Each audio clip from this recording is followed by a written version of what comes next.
Chapter 282. Before returning to Shuntian Island, he had to hurry up and pay attention to some things. When inspecting the military camp, he discovered that nearly 200 members had already become cultivation partners with Baisujin's female team members and lived a comfortable life. With these role models, the hearts of the people in the camp gradually settled down. Everyone had already started to treat Utopia as their home. The only problem was that there were more men than women. If this continued, there would be problems. Thus, Yu Qianqiu gathered all the male team members and held a meeting. He waved his arms and promised everyone that there would definitely be more women coming to Utopia. He told everyone not to be anxious. If it was really impossible, he would lead everyone to loot the Moon Sect. Anyway, the Moon Sect was full of women. When the time came, everyone would definitely have a woman. These words immediately caused the majority of the team members to cheer. They shouted in unison, "Long live the leader!" After inspecting the troops, Yu Qianqiu went to the place Dongguasu was in charge of. With Dongguasu leading a group of people, the cultivation and planting project had already begun to take shape. Although this group of people were all old qi refinement cultivators, it was considered easy for them to have this cultivation, not to mention that they were still continuously improving. Yu Qianqiu was delighted to discover that the items for planting and breeding could basically meet the needs of Utopia. He did not need to always go out to purchase them. Of course, such results were not only due to Dongguasu's efforts, but also due to the magical effects of the purple chaos. For this, Yu Qianqiu expressed his appreciation to Dongguasu. The latter immediately said that it was what he should do. The stall that Qin Feng was in charge of could already start mass production of spirit pills and Dharma artifacts. It was enough to meet the needs of the army. Currently, alchemy and Dharma artifact were developing in the direction of refinement. However, the supply of raw materials was still a bottleneck. He needed to think of a way to solve it. In short, everything in Utopia was on the right track. Yu Qianqiu was quite satisfied. At the same time, a gratifying change had occurred within his body. Ever since he absorbed the azure flame, the speed at which he condensed his core had increased by quite a bit. The amount of spiritual qi he needed to replenish was also increasing. He believed that it wouldn't be long before he could break through to the late core formation stage. In his joy, he cast his gaze towards the distant horizon and abruptly disappeared from his original spot. He wanted to test how much power he could unleash with the green flame. After the trivial matters in Utopia were over, he went to the National Pillar General's residence. There were dozens more targets with spirit roots in the backyard. Needless to say, Ling Feng and the others must have gotten them and sent them into Utopia with a wave of their hands. Ling Feng and the other two weren't around, only Shi Shaotian was. Ever since he slaughtered the Imperial Preceptor, Shi Shaotian didn't dare to go out casually. He was always worried about the safety of the women at home. If he stayed at home, he would be able to help if anything happened. After inquiring about the current situation of the general's mansion and seeing that there were no problems, Yu Qianqiu once again dressed up as a servant and leisurely walked out of the general's mansion. His destination was naturally the 10,000 flower house. As soon as he arrived, the 100 Charms beauty would know. The beautiful woman wrapped in red gauze was already smiling at the window of the pavilion. When Yu Qianqiu saw her bewitching smile, his head started to hurt. He really wanted to turn around and leave, but he had no choice. In the end, he braced himself and went up to greet her. "Mistress." The 100 Charms beauty sized him up with a slightly astonished gaze. She felt that there seemed to be something extra about him. It was something that belonged to confidence. Yu Qianqiu also realized that in the past, when he faced cultivators in the tribulation stage, he would always be worried that they would suddenly attack him. Even when he was smiling, he would still be on guard. Even when he faced the 100 Charms beauty who was in the middle stage of the tribulation stage, he would still be on guard. This was one of the reasons why he didn't dare to teleport to the 10,000 flower house. Now that he faced the 100 Charms beauty again, he was calm. When he looked at her, he suddenly thought that she was only in the tribulation stage. Although his cultivation was far lower than hers, he really didn't regard her as a threat that could kill him at any time. It was the first time that he faced a cultivator in the tribulation stage. He didn't connect his divine sense with the golden bead and was ready to escape at any time. After thinking about it, he had already figured out the reason. This trip to the demon ghost realm could be said to have greatly broadened his horizons. After knowing that there were many top existences in the cultivation world, the tribulation stage was indeed nothing in his eyes. Moreover, after using the power of the blue fire, he was confident that it would not be easy for a master in the tribulation stage to kill him. If he couldn't win, it should not be a big problem for him to escape. Perhaps this was the source of his confidence. The 100 Charms Beauty's surprised gaze was replaced by a smile again. It was rare that she didn't come close to him and harass him. Swaying her seductive body, she lay on her side on the recliner. She supported her head with one hand and smiled charmingly. I received information that you went to the demon ghost realm with the masters of the 4 great families. Yes. You are really brave to go to the demon ghost realm with just 5 people. Look at you, did you gain something in the demon ghost realm? Master's wife is really well informed. You even know such a secret thing. Yu Qianqiu found a chair and sat down. He shook his head and said with a smile, I didn't gain anything. It's true that I almost lost my life. By the way, Master's wife, is there any movement in the cultivation world? Seeing that he didn't want to talk more about the demon ghost realm, the 100 Charms Beauty glared at him with her bright eyes. Then she yawned and said lazily, there is some movement you want, but it's not big. I'm afraid you will be disappointed. Yu Qianqiu immediately frowned and said, how is it not big? The 100 Charms Beauty slowly closed her eyes. Her beautiful red lips opened and closed as she said, the righteous and demon sects found the hiding place of the Yin father and son according to the map you gave them. They were really shocked by the strength of the island. The 2 sects sent people to investigate also lost more than half of their men. Because the threat of the Yin father and son was too big, the righteous and demon sects wanted to join forces to eliminate them. Who knew that the 10,000 demons of the demon sects would have an internal dispute? They were reluctant to take action. As a result, the supporting Immortals Island also didn't dare to take action. Master's wife, what is going on? Could it be that the 10,000 demons want to protect the Yin father and son? Yu Qianqiu said in a deep voice. The 100 Charms Beauty still had her eyes closed. She shook her head and said, the 10,000 demons originally planned to eliminate them together with the righteous sects. Then, someone suggested that the previous palace master, who was Yen Bugui's father, should personally recruit Yen Bugui back to the 10,000 demons. One must know that Yen Bugui's current strength was not weak. If they could summon Yen Bugui back, it would be equivalent to the myriad demons' palace taking over his strength. At that time, the position of supporting Immortal Island as the #1 sect in the cultivation world would be taken over by the myriad demons' palace. This suggestion immediately made the entire myriad demons' palace palpitate. Recently, the 10,000 demons sent people to the demon sects to act as lobbyists. Lobbyists? Yu Qianqiu frowned thoughtfully and said, what do you mean? It's very simple. The 100 Charms Beauty opened her eyes and smiled. The 10,000 demons said that the hero has always been against the righteous sects and has never attacked the demon sects. Moreover, the righteous sects have always been suppressing the demon sects. If the 10,000 demons could take over Yen Bugui's strength, the demon sects might be able to suppress the righteous sects. This reason is indeed tempting to the entire demon sects. However, there is no impenetrable wall in the world. After the righteous sects learned of this, they didn't dare to make any rash moves. Yen Bugui's strength isn't weak. If they want to attack, they will have to contribute a lot. Especially the supporting Immortals Island, they will have to put in a lot of effort. If the demon sects turn against them at this time, the supporting Immortals Island won't be able to handle the consequences. Therefore it became a stalemate. Yen Bugui and his son are safe and sound, and the movement you wanted didn't happen. The hero has always been against the righteous sects? Yu Qianqiu muttered. He looked out of the window and narrowed his eyes. He suddenly turned back and said, Master's wife, I believe you have the information about the demon sects? Can you give me a copy of it? The temptress smiled meaningfully and asked, what are you trying to do?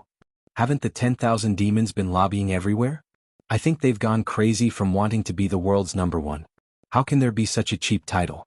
Yu Qianqiu laughed coldly and said, it's time for the demon sects to put pressure on the 10,000 demons. Hee. I knew a little fox like you wouldn't be content with your lot. The temptress giggled. She straightened herself up and used her fingers to pull out a small jade archive from between the 2 plump mounds of her undergarment. She tossed it to Yu Qianqiu. Yu Qianqiu caught the jade archive and felt the warmth from it. He stared at the other party's plump mounds in astonishment and was momentarily lost in thought. Damn it. This master's wife is really powerful. She actually left the thing there. Chapter 283.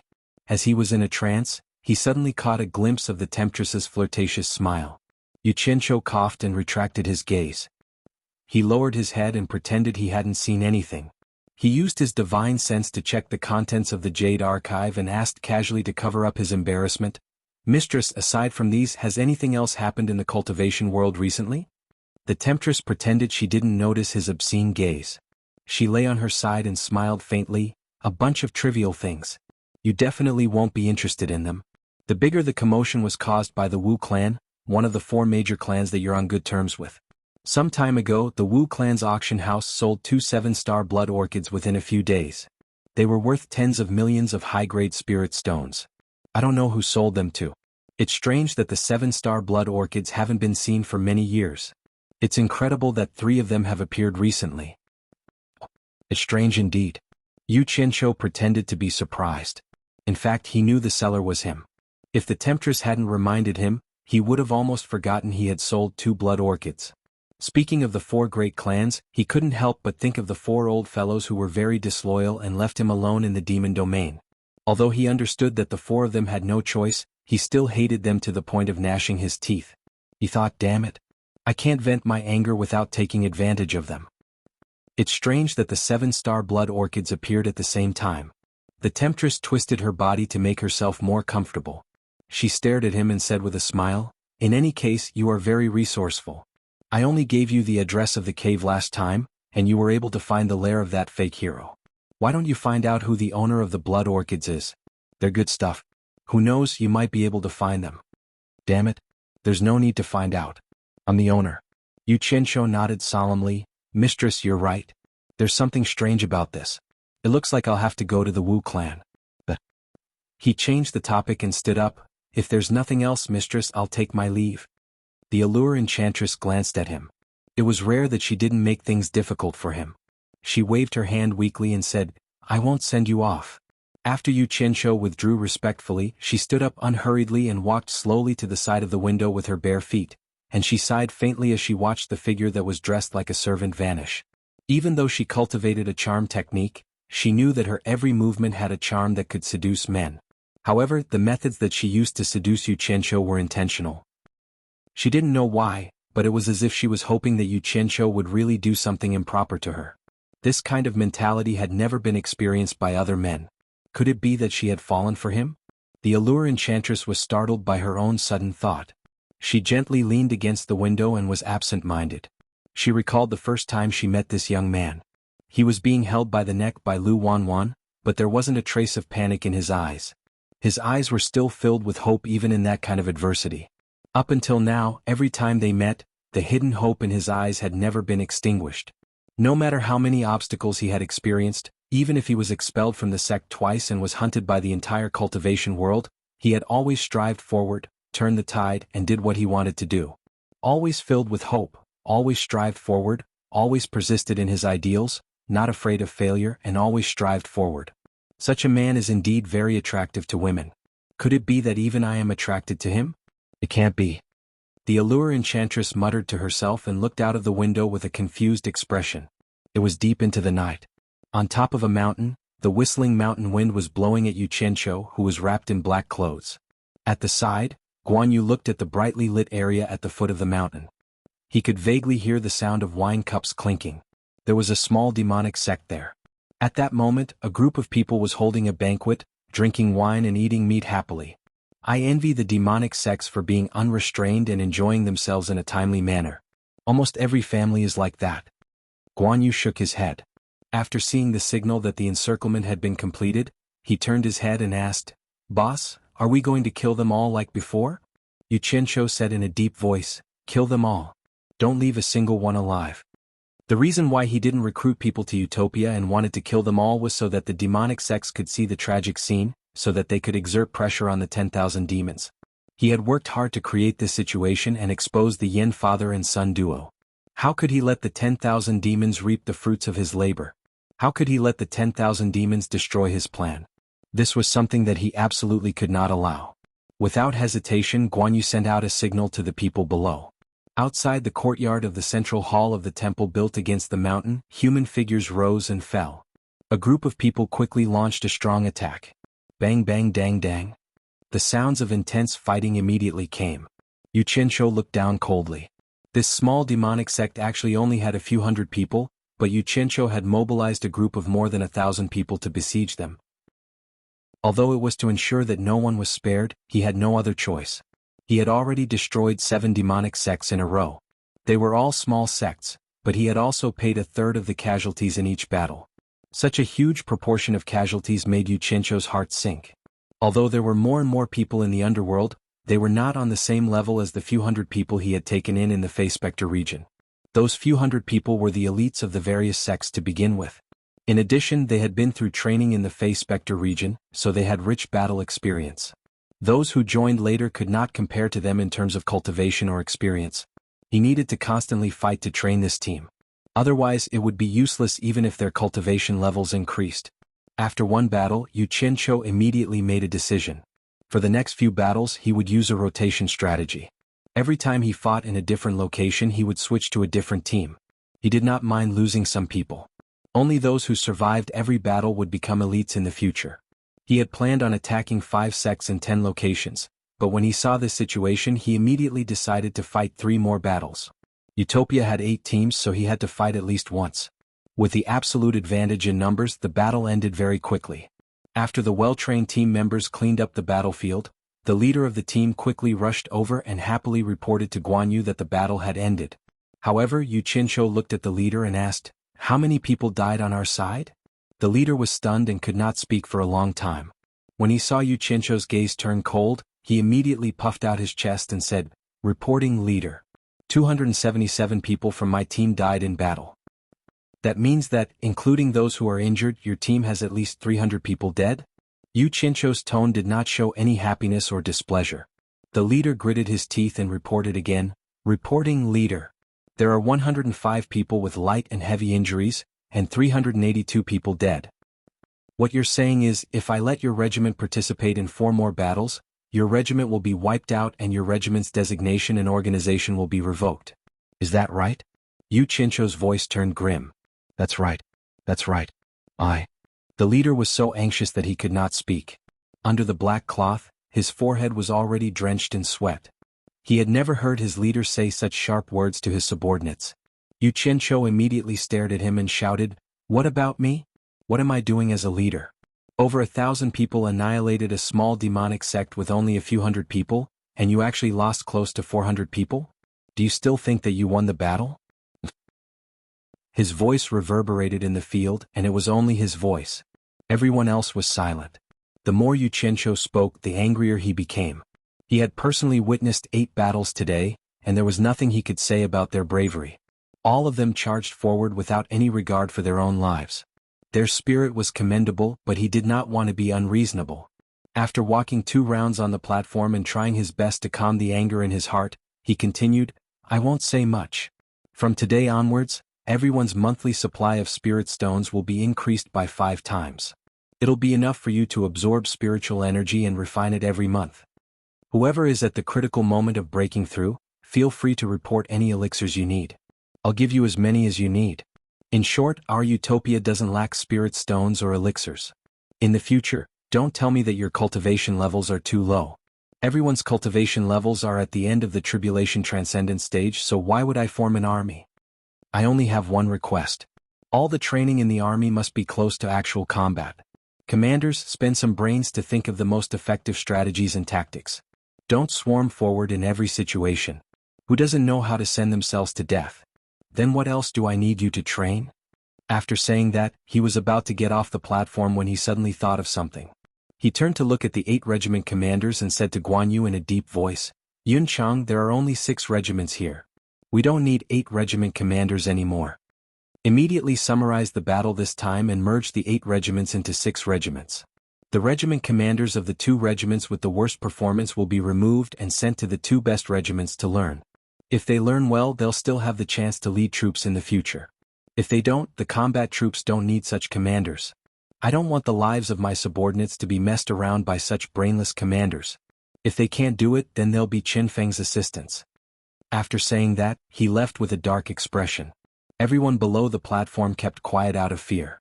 No one dared to make a sound. This was the first time they had seen their leader so angry. Yu Changre and his wife were taking a stroll nearby. When they heard the bugle, they were curious and went to take a look outside the military camp. To their surprise, they saw their son scolding people angrily. The couple looked at each other. They had not expected their son to have such a side to him. It was a little scary. After he left, the thousands of people did not dare to move or make a sound. Chapter 284. They immediately carried out Yu Qianzhou's orders to summarize and reorganize. The 2 regiment commanders were immediately dismissed, and the 8 regiments were reduced to 6 regiments. Following that, the vigorous and almost cruel training that was close to actual combat began. The remaining 6 regiment commanders were under great pressure. However, the generous treatment was something that they could not enjoy outside. It was also from this day onwards that the hero army had an unforgettable training goal. Everything revolved around actual combat training. There was no need to beat the drum heavily. After Yu Qianzhou finished his lecture, he left. If he had to do everything himself, he would not have the time to do anything else. Although he looked relaxed, only he knew how many things he had to worry about. It was impossible to focus all his energy on the troops. After receiving the message from Ling Feng and the other 2, Yu Qianzhou once again arrived at the back garden of the general's residence. It turned out that the 3 of them had come to bid farewell to him. On the surface, almost everyone with spirit roots in the capital had been searched by them. It would not be easy to infiltrate deeper. The capital was a place with crouching tigers and hidden dragons. If they went overboard, they would definitely attract the attention of others. It might even attract trouble. The 3 of them decided to search all over the country and seek a meeting with Yu Qianzhou to seek his opinion. Yu Qianzhou immediately agreed and gave the 3 of them a large amount of spirit pills and spirit stones. He told them to be careful and to call him if there was any danger. Shi Xiaotian also gave the 3 of them a large amount of money to make it easier for them to travel in the secular world. After sending the 3 of them off, Shi Xiaotian sighed. I really envy their lives. They can travel everywhere. No one is restraining you. If you want to go, just go, Yu Qianzhou said. Shi Xiaotian shook his head and smiled bitterly. I really can't stop worrying about my family. Forget it, let's not talk about it. By the way, boss, stay a few more days this time. After Ling Feng and the other 2 leave, I don't even know who to talk to. Let's have a good chat. Yu Qianzhou glanced at him and understood that those who had embarked on the path of cultivation did not have much in common with ordinary people, even if they were family members. Actually, he was the same. Although his parents had been sent to Utopia, he didn't have anything in common with them. Every time they met, his mother would ask if he had eaten, and he didn't know how to answer. Was he supposed to tell his mother that he had eaten a few days ago or half a month ago? He could only casually say that he had eaten. This was the difference between cultivators and mortals. They really did not have much in common. A few more days? Yu Qianzhou smiled in a self-deprecating manner. He paced back and forth in the garden, thinking that he had to return as soon as possible before Bai Changchun returned to Obedient Island. Where would he find the time to stay here for a few more days? He had already been delayed by the matter of the devil path. He walked to a field of golden chrysanthemums and casually plucked one and sniffed it. Then he smilingly said to Shi Xiaotian, "Things are different now. I'm afraid I don't have time to accompany you. Someone owes me tens of millions of upper-grade spirit stones, and I haven't even paid them yet. I have to get them back with interest." Owes you tens of millions of upper-grade spirit stones? Shi Xiaotian was stunned. He couldn't figure out just how rich his boss was.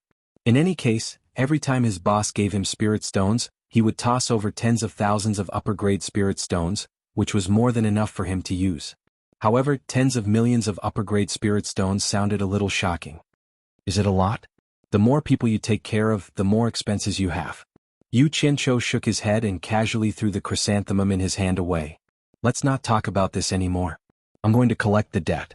In the Wu family's quiet guest house, Yu Qianzhou appeared in the room that he had stayed in before. It was empty, and there was only a faint fragrance that belonged to a woman. It was faintly discernible, but it gave him a familiar feeling. He didn't think too much about it and was about to leave the room. When he passed by the open window, he glanced over and was slightly startled. An old acquaintance with a voluptuous bosom, the young lady Wu Lixue, was slowly walking into the garden with her head lowered. Yu Qianzhou's nostrils flared as he inhaled the fragrance of a woman's body in the room. He remembered who this fragrance belonged to. He looked out the window at the young lady who was walking downstairs with her head lowered. He smiled slightly, but his smile was a little evil. He turned around and sat down on a chair facing the door. As expected, Wu Lixue really pushed open the door. Unexpectedly, he didn't know what was in this girl's head, but it was so heavy that she couldn't even lift her head. Yu Qianzhou knocked on the coffee table beside him with his knuckles. Wu Lixue raised her head when she heard the sound. When she saw him, she rubbed her eyes in disbelief. Her half-dead eyes suddenly glowed with a strange vitality. She walked over and reached out her hand to stroke Yu Qianqiu's face. "What's wrong with this girl?" Yu Qianqiu was stunned by her touch. He immediately grabbed her hand and asked suspiciously, "Wu Lixue, what are you doing?" "Wow. Yu Qianqiu, it's really you?" Wu Lixue cheered and said, "Weren't you trapped in the demon ghost domain?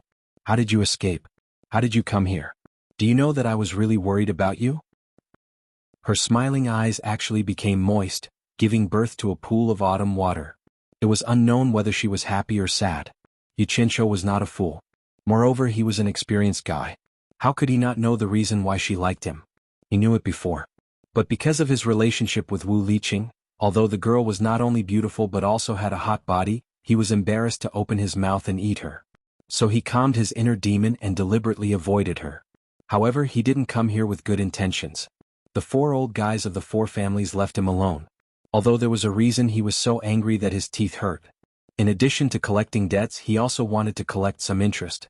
As for the one in front of him, Yu Qianqiu didn't answer her.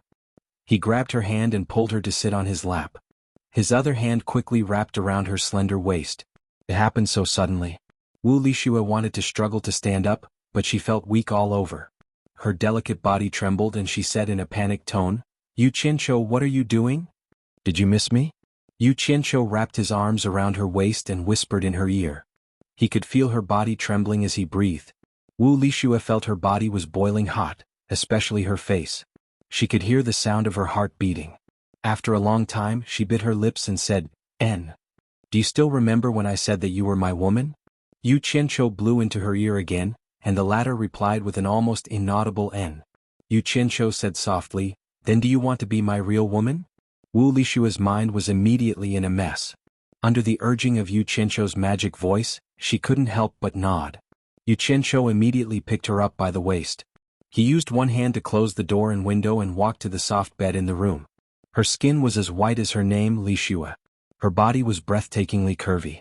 The ups and downs were intoxicating, and the secluded parts were uncontrollable. Yu Qianqiu vented to his heart's content on the most perfect body he had ever seen. Wu Lixue herself also forgot where she was.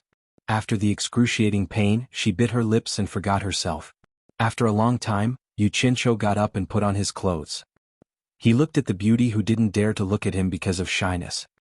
His eyes swept over the red spots on the bed, and his expression softened a lot.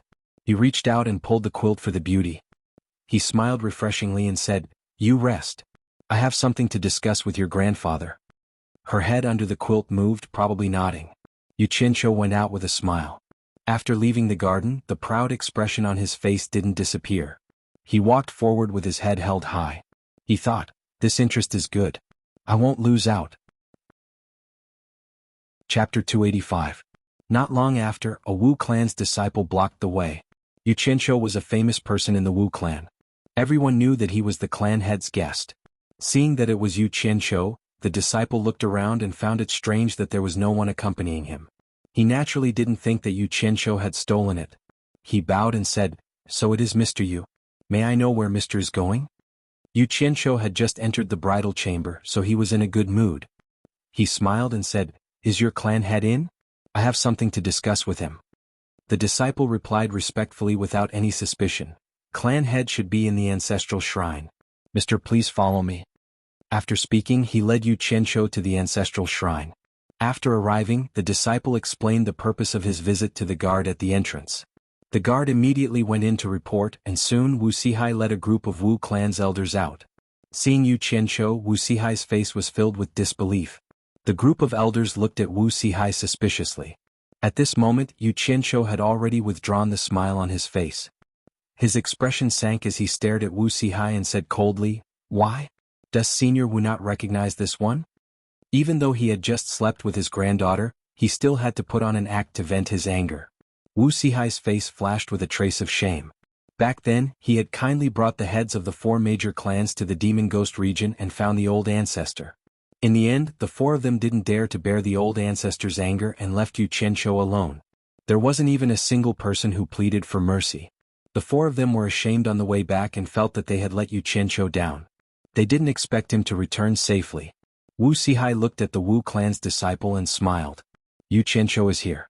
Come in quickly. This isn't a place to talk." After speaking, he pulled Yu Qianshou inside. Only Wu Sihai and the Wu clan's elder council's elders were left in the ancestral hall. One of the elders questioned, "Master, didn't you say that Yu Qianshou was trapped by the great ancestor? Why is he here again? Could it be that what you said before was false? Yo, this tone doesn't sound right. Could it be that he was caught up in the fun?" Yu Qianshou looked at everyone and felt that the atmosphere was a little strange. Wu Sihai's attention shifted from him to the elder and he said in a deep voice, "Everyone has seen the power of the spirit treasure. Apart from the great ancestor, who else would give the spirit treasure to the 4 clans?" The elder said with a gloomy expression, "I didn't say that the treasure wasn't given by the old ancestor, but I don't believe that the old ancestor would say that only your direct blood relative can inherit the Wu clan's clan head position." As soon as he finished speaking, the people behind him immediately echoed, "That's right. It's impossible for the ancestor to say something like that. Would the clan head lie?" Wu Sihai was also supported by a group of people behind him. Yu Qianshou's eyes wandered between the 2 groups of people. He had a rough understanding of the situation. He reckoned that the people who opposed Wu Sihai's group were the people from the 4 major clans who advocated for the 4 clans to go their separate ways. It seemed that after Wu Sihai returned with the spirit treasure and relayed by Changchun's words, the other group of people refused to surrender. "Master, it's not that I don't believe you, but this matter is of great importance. No one believes that the old ancestor would say such a thing. If you really want everyone to believe it, I'm afraid you have to verify it with the old ancestor," the elder said in a neutral tone. Wu Sihai's chest heaved up and down. He was a little annoyed and said, "Wu Jinggang, the old ancestor instructed us not to disturb him. If you insist on going, I won't stop you. However, the consequences of offending the old ancestor will be very serious. Don't blame me for not telling you in advance." This is really strange. Someone laughed sinisterly and said, "Why is this old ancestor saying things that are disadvantageous to us and beneficial to others? Moreover, he is the Bai clan's old ancestor and not our Wu clan's. Even if he really said those words, why should our Wu clan listen to him?" As soon as this was said, even the leader Wu Jinggang frowned. He turned around and shouted, "Shut up. It's all thanks to the old ancestor that our Wu clan can have what we have today. If it's really the old ancestor, the Wu clan will not dare to disobey." No one knew if he was sincere or not, but at least on the surface he didn't dare to erase Bai Changchun's position in the 4 major clans. Wu Sihai glanced at the person who spoke rudely and waved his hand. "After being entangled for so many days, I don't want to say anything more. It's useless to say more. Since you want to find the old ancestor, then go. I won't stop you. When you find the old ancestor, you will naturally know whether what I said is true or false. Thank you, Patriarch, for fulfilling my wish. However..." Wu Jinggang changed the topic, and his gaze paused on Yu Qianshou, who was watching the show with his arms crossed before he said, "The demon region is extremely dangerous. I'm afraid it was all thanks to Yu Qianshou leading the way that Patriarch was able to smoothly find the ancestor on this trip to the demon region, right?" "That's right." Wu Sihai nodded and admitted. Wu Jinggang stroked his beard and pondered for a while before saying, "I'm sure the Patriarch doesn't want us to be in danger. If that's the case, please let Yu Qianshou accompany us." Hearing that, Wu Sihai immediately frowned. Yu Qianshou, who was watching the show, was taken aback. Why did it involve me? After he reacted, his face sank. He stared at Wu Jinggang and sneered. "I've never seen such a shameless old thing. You're called Wu Jinggang, right? What do you think I, Yu Qianshou, am? What qualifications do you have for me to lead the way? What a big joke." The words "shameless old thing" and "me" made the Wu clan's ancestral hall burst into an uproar. Countless people shouted angrily, "How dare you!" However, how could Yu Qianshou be afraid of them? Except for the soul formation stage cultivators, he really didn't care about anyone else. It couldn't be helped. He was a snobbish person who would always stare at the highest person. At this moment, Yu Qianshou had the feeling of frowning at thousands of people. Because of his arrogant words, Wu Jinggang was so angry that he couldn't say anything. His face was ashen. The group of elders behind Wu Sihai didn't say anything. Their expressions were all twisted. It was probably because they were trying to hold back their laughter. This was probably the first time they saw Wu Jinggang being humiliated.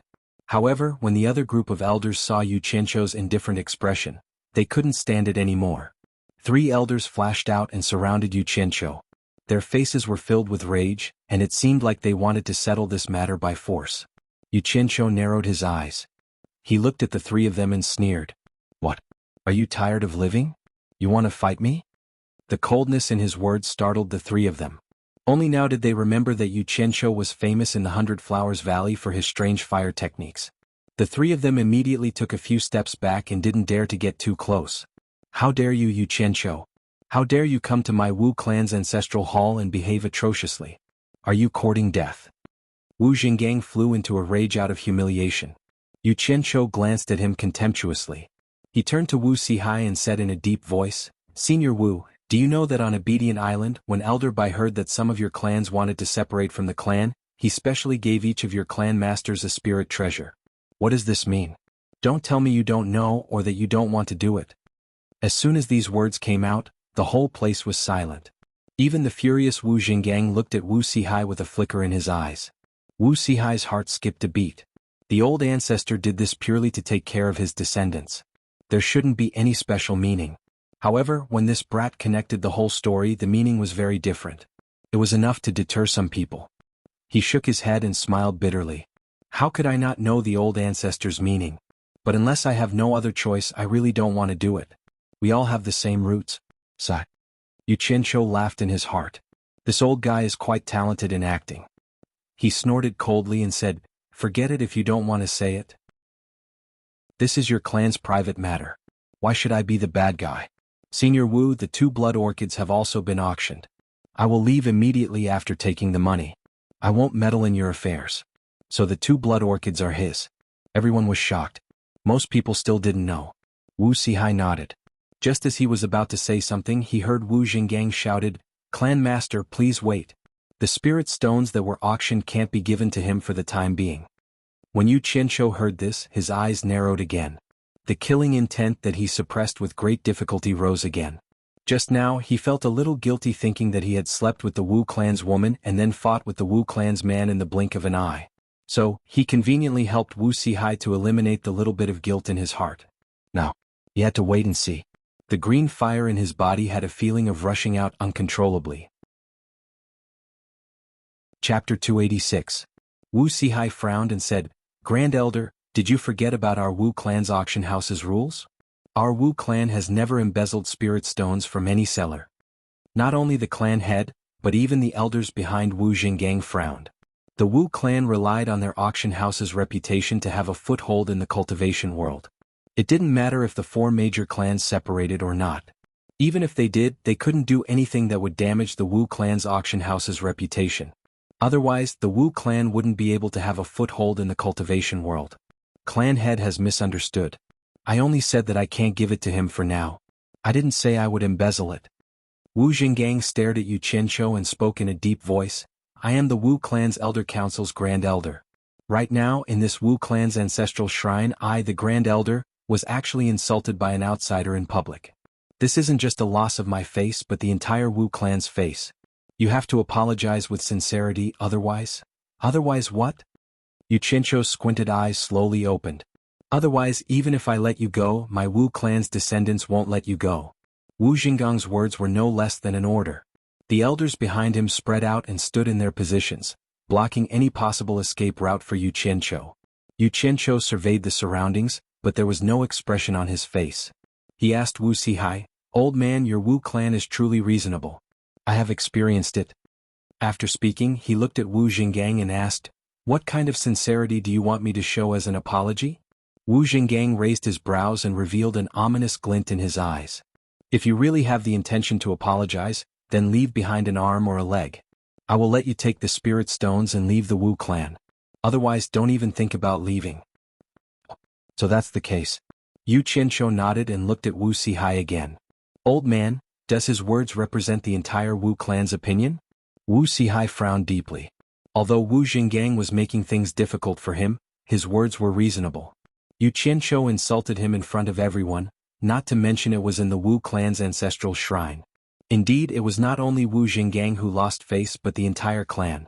If they let Yu Qianqiu leave just like that, they wouldn't be able to answer to the entire family. However, Yu Qianqiu was not someone to be trifled with. No one knew how strong the power behind him was.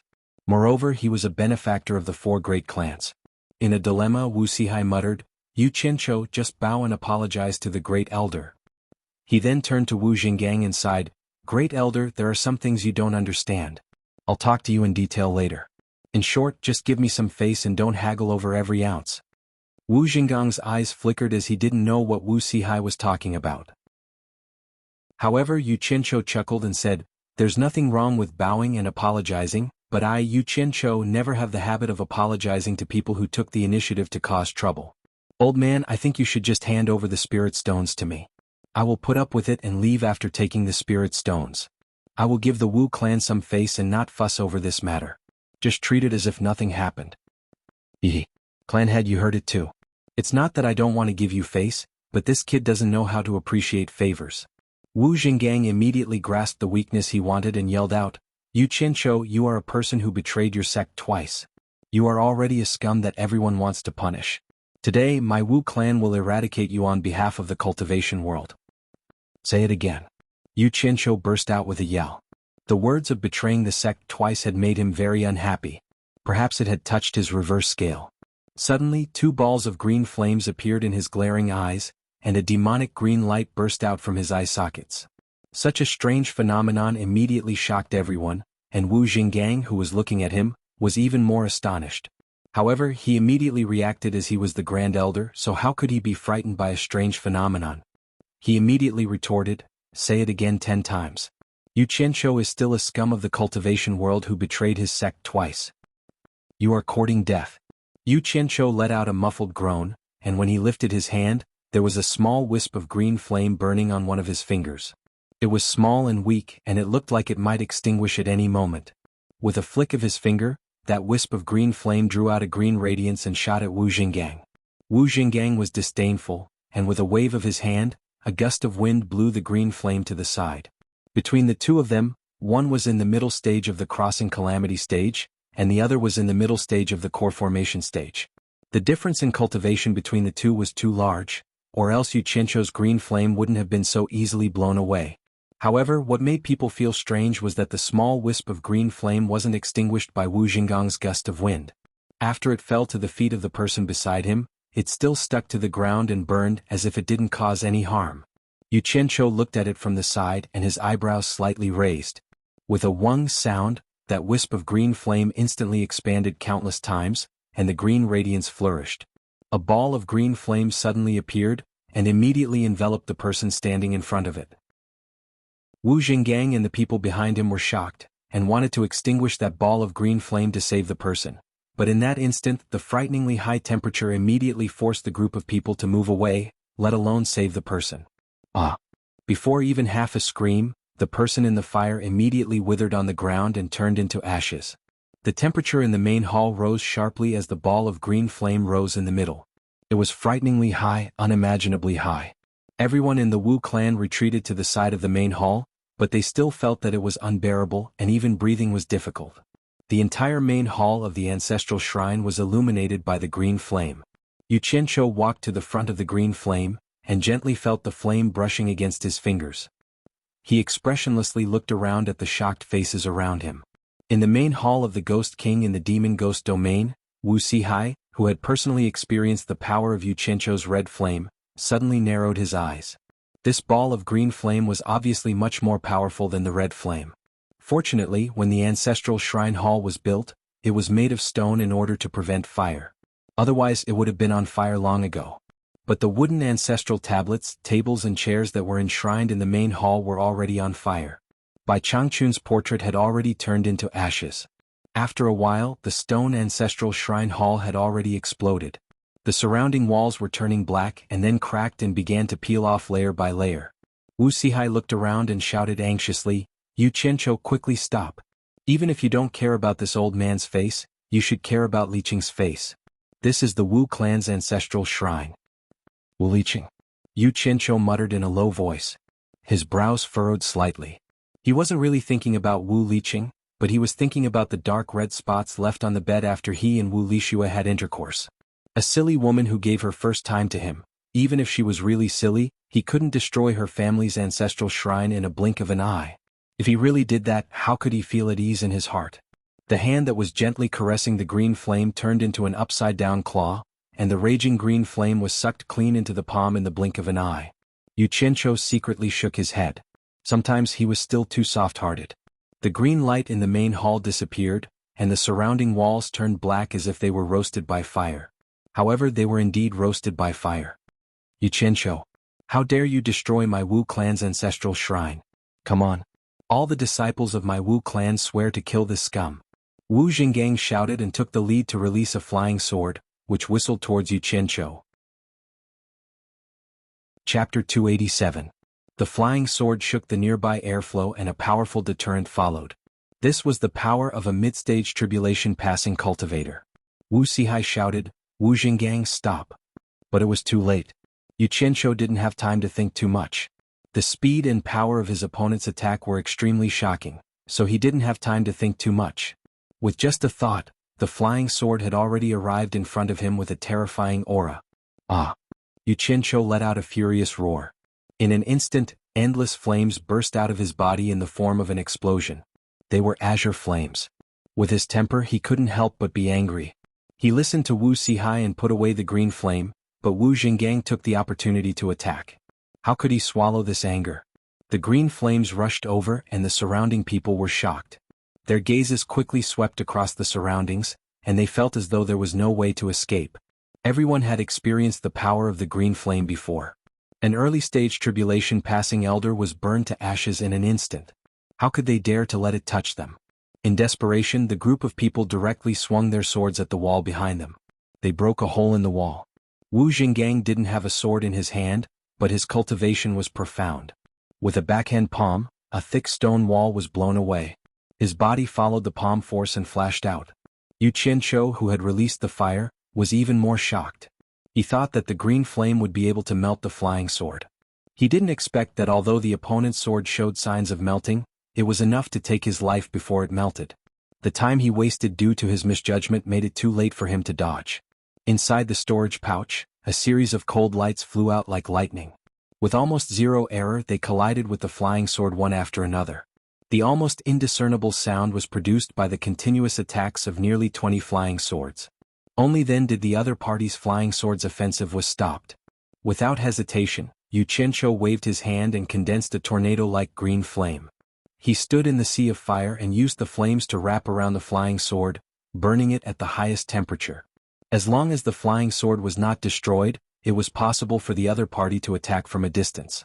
If the flying sword of a middle-stage tribulation-passing cultivator attacked him continuously, he would not be able to withstand it. The walls of the Wu clan's ancestral shrine suddenly had a circle of holes. A person flashed out from each hole, and behind each person was a cyan fire dragon. Looking from the sky, the Wu clan's ancestral hall had turned into a multi-legged crab. The elders who escaped from the house stood far away, their expressions uncertain. They never thought that more than 40 crossing tribulation stage elders would be forced to flee by a young man in the core formation stage. In fact, they were still considered lucky. A few disciples who were guarding the entrance of the ancestral shrine didn't know what was going on and didn't have time to escape. They were instantly engulfed by the raging flames and didn't even have time to scream. Although it seemed slow, it was actually very fast. From the moment Wu Jinggang made his move until now, only a few blinks of an eye had passed. After Wu Jinggang steadied himself, he grimaced in anger. He wanted to summon his flying sword to continue attacking, but his expression changed. He discovered that he had just lost contact with his flying sword. The flying sword was destroyed? This was impossible. Wu Jinggang looked at the cyan flames that had already engulfed the ancestral shrine in disbelief. As the great elder of the Wu clan's elder council, the flying sword he used was a middle-tier magic treasure. How could it be destroyed in an instant? Even a late-stage tribulation-passing cultivator would need some effort to destroy it. Could it be that this cyan flame was so terrifying? Wu Jinggang's pupils shrank as he looked at the burning flame. He didn't believe that Yu Qianqiu could destroy his flying sword with his cultivation. The only possibility was this strange cyan flame. Wu Jinggang, you are in big trouble. Wu Sihai, who was dozens of meters away, roared at him. Wu Sihai had always believed that there was a mysterious and powerful force behind Yu Qianqiu. This time he offended Yu Qianqiu, and he didn't know what kind of revenge he would receive. He is just a rogue cultivator without anyone to rely on. Why should we be afraid of him? Wu Jinggang replied loudly. He was feeling heartache for his flying sword.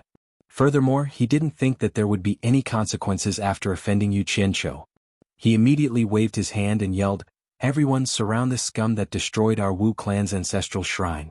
I don't believe that he will hide in the fire forever. Some of the elders who would listen to his orders immediately flew to all directions of the ancestral shrine. The azure flame soared into the sky and became the most eye-catching place in the entire Wu clan. The Wu clan's clansmen flew over one after another and gathered around in confusion. Those who were able to talk to the elders were all asking what was happening. Wu Liqing asked his grandfather, and when he found out that the culprit was Yu Qianqiu, he was a little dumbfounded. He muttered to himself, "How could this be? How is this possible? Why would Brother Yu destroy our Wu clan's ancestral shrine?" Wu Sihai glared at Wu Jinggang and said in a bad mood, "Isn't it because someone forced him to?" On the bustling Hat Island there were taverns, tea-houses and shops in great numbers. There were people coming and going on the streets. Suddenly someone shouted, "Quickly look, what happened to the Wu clan?" Everyone looked over and saw a cyan light soaring into the sky from the Wu clan's direction. No one knew what was going on.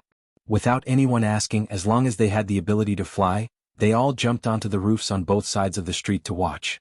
"Oh my God! Is that cyan flame?" "It should be. Can't you see that it looks like a raging flame? Strange, why is there a cyan flame? What is the Wu clan doing? What's so strange about it? Previously, I saw Yu Qianqiu's star flame fire art in the 100 Flowers Valley. The raging flame he released was actually a scarlet-red flame. Quickly look, there seems to be someone standing on the burning roof. Could it be that I saw wrongly? How can there be someone standing in the fire?" A few flying swords pierced a hole on the roof with a rumbling sound. Yu Qianqiu flew out and stood on the roof while carrying the cyan raging flame. He looked around and fixed his eyes on Wu Jinggang. Yu Qianqiu, who was looking down from above, had a gloomy gaze and didn't say a word. He was like a fire god and his aura pressured everyone. Swish. The sound of high-speed flying echoed. Everyone turned around and looked over, including Yu Qianqiu. They saw 3 black dots flying over from the waterfall behind the Wu clan. The 3 black dots arrived in a few moments after traveling such a long distance. The 3 elders were floating in the air not far from Yu Qianqiu. Perhaps they felt the powerful temperature of the cyan flame. The 3 of them looked at each other in astonishment. Meanwhile, Yu Qianqiu was also sizing up the 3 of them. His heart thumped and he knew that this was bad. From the speed of the 3 of them, they should be cultivators at the final stage of the Tribulation Transcendence realm. Looking at their attire, they were undoubtedly from the Wu clan. As expected, the Wu clan members below bowed in unison and said, "Greetings, clan elder." Wu Jinggang originally wanted to call for everyone to make a move, but the clan elder with the highest seniority in the clan had arrived. It wasn't his turn to speak. The 3 old men standing in the air didn't care about the people below. The elder in the middle frowned and said, "Young man, who are you? Why are you burning our Wu clan's ancestral hall?" In this era, a clan's ancestral hall was the most sacred place of the clan. Destroying the ancestral hall was equivalent to making everyone in the clan an enemy. Yu Qianqiu knew that he wouldn't be able to gain the upper hand this time. 3 cultivators at the final stage of the Tribulation Transcendence realm came at once. Compared to a cultivator at the middle stage of the Tribulation Transcendence realm, the difference was like heaven and earth. Although the cyan flame was powerful, it was impossible for him to control the cyan flame with his current cultivation. Perhaps he could try when he reached the original infant stage, but if he tried now, he would be courting death. Yu Qianqiu didn't answer the elder's question. His gaze slowly shifted to Wu Jinggang again. He coldly humphed and said, "Wu Jinggang, you've gone too far." Then he looked around and coldly said, "Your Wu clan is ungrateful. You've gone too far. You actually wanted to steal the spirit stones I auctioned and even wanted to kill me to silence me. Hee. Very good, very good. Remember what happened today. How much you have stolen from me today, I will make you spit it out 10 times or even 100 times more in the future. As for you, Wu Jinggang, your head is temporarily on your neck. Wait for me to take it. Hee. I, Yu Qianqiu, will make my words clear today. Everyone just wait and see." Chapter 288. A group of Wu family disciples who didn't know what was going on looked at each other in shock after hearing this. The Wu family swallowed other people's auctioned spirit stones? And even killed them? Everyone's face was full of disbelief. The Wu family relied on credibility. How could they destroy their own foundation? Everyone looked at the family master, Wu Sihai.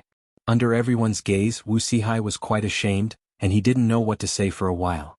Because only he understood what Yu Qianqiu meant by being ungrateful.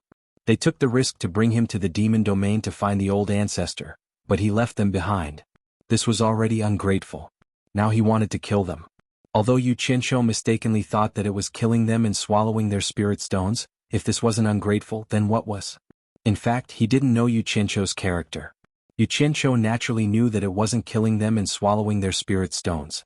It was purely a matter caused by a disagreement between him and Wu Jinggang. However, things had come to this point and he couldn't take advantage of it by force, so he had to take advantage of it with his mouth. If he didn't ruthlessly bite the opponent a few times and cause some trouble for the opponent, then he wouldn't be Yu Qianqiu. This had something to do with his previous life when he started as a gangster and became an underworld boss. Some of the habits of a gangster would be revealed from time to time. After the three old men standing in the air heard this, their expressions immediately became very serious. The old man in the middle stared down and shouted, "Wu Sihai, is what he said true?" Before Wu Sihai spoke, Wu Jinggang hurriedly expressed his position. "Three family elders, don't listen to this kid's nonsense." What a joke! Yu Qianqiu's words were targeting him. If the three family elders really misunderstood that he had swallowed someone's spirit stones and wanted to kill them, then the three family elders would definitely kill him. He couldn't help but be anxious. "Yu Qianqiu, you misunderstood. If you have something to say, we can talk about it." "You really misunderstood." Wu Sihai smiled bitterly. Yu Qianqiu snorted coldly. "Misunderstanding? If I didn't have some skills, Wu Jingang's sword would have killed me. At that time, I'm afraid I won't be able to hear you misunderstand again. Today's enmity has been sown, and there will be plenty of time in the future to settle it slowly. I hope your Wu clan can play with me. Goodbye, I won't be accompanying you any longer." With that said, he directly fell through the hole in the roof. "Young man, it's not too late to leave after clarifying the situation," the old man in the middle of the sky shouted in a deep voice. He stretched out his 5 claws, and a 1-meter square shadow appeared in the sky. The shadow took the shape of a claw and clawed down along with the receding green flames in the hole in the roof. F***ck. Yu Qianqiu, who had yet to land on the ground after falling into the house, heard the noise above him. He looked up and immediately let out a strange cry. An illusory 5 claws were not afraid of the blue fire and directly clawed at him. This was the final stage of the crossing tribulation. Not daring to hesitate any longer, he disappeared along with a ball of green flames. The 3 old men exclaimed at the same time.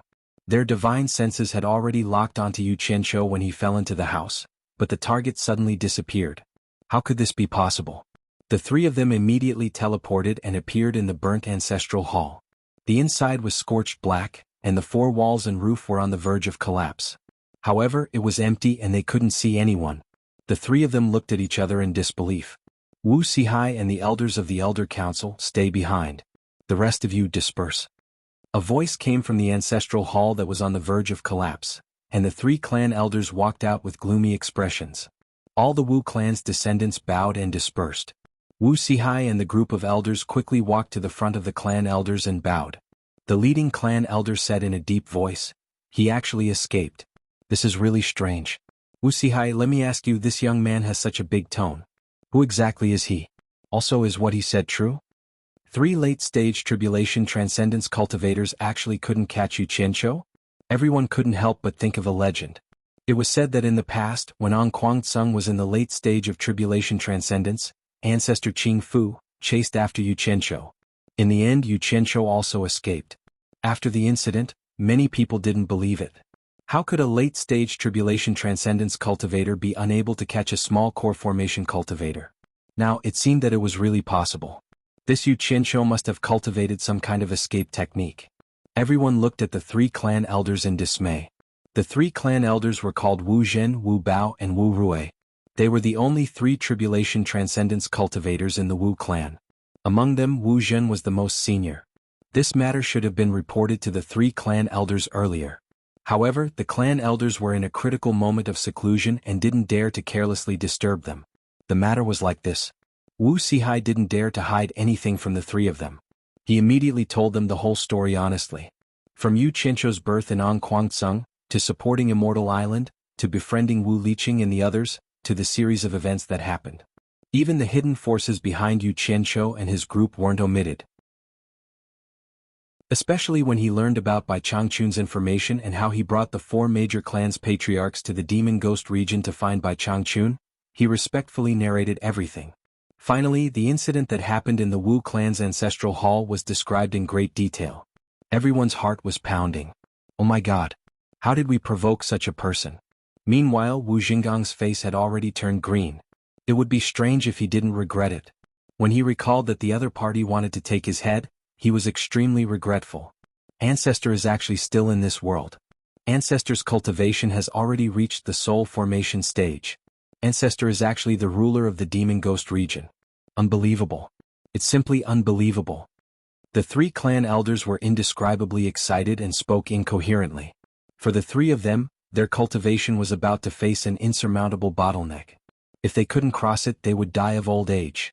Now that there was an ancestor who had crossed that bottleneck, they could ask for guidance. The 3 of them were instantly filled with confidence. We should immediately pay our respects to Ancestor, Wu Rui said excitedly. Wu Bao also nodded excitedly, but Wu Zhen calmed down and asked with a frown, Sihai, are you saying that Ancestor doesn't want us to look for him again? Wu Sihai nodded and took out the spiritual treasure sword from his storage bag. He held it with both hands and said, I don't dare to hide it from the 3 clan elders. It is precisely because many people in the 4 clans want to set up their own clans, and the one who set up the rule of mutual support was Ancestor. After learning from Yu Qianshou that Ancestor is still in this world, I spent a lot of effort to ask Yu Qianshou to take the 4 of us to the Demon Ghost region to meet Ancestor and ask him for his opinion.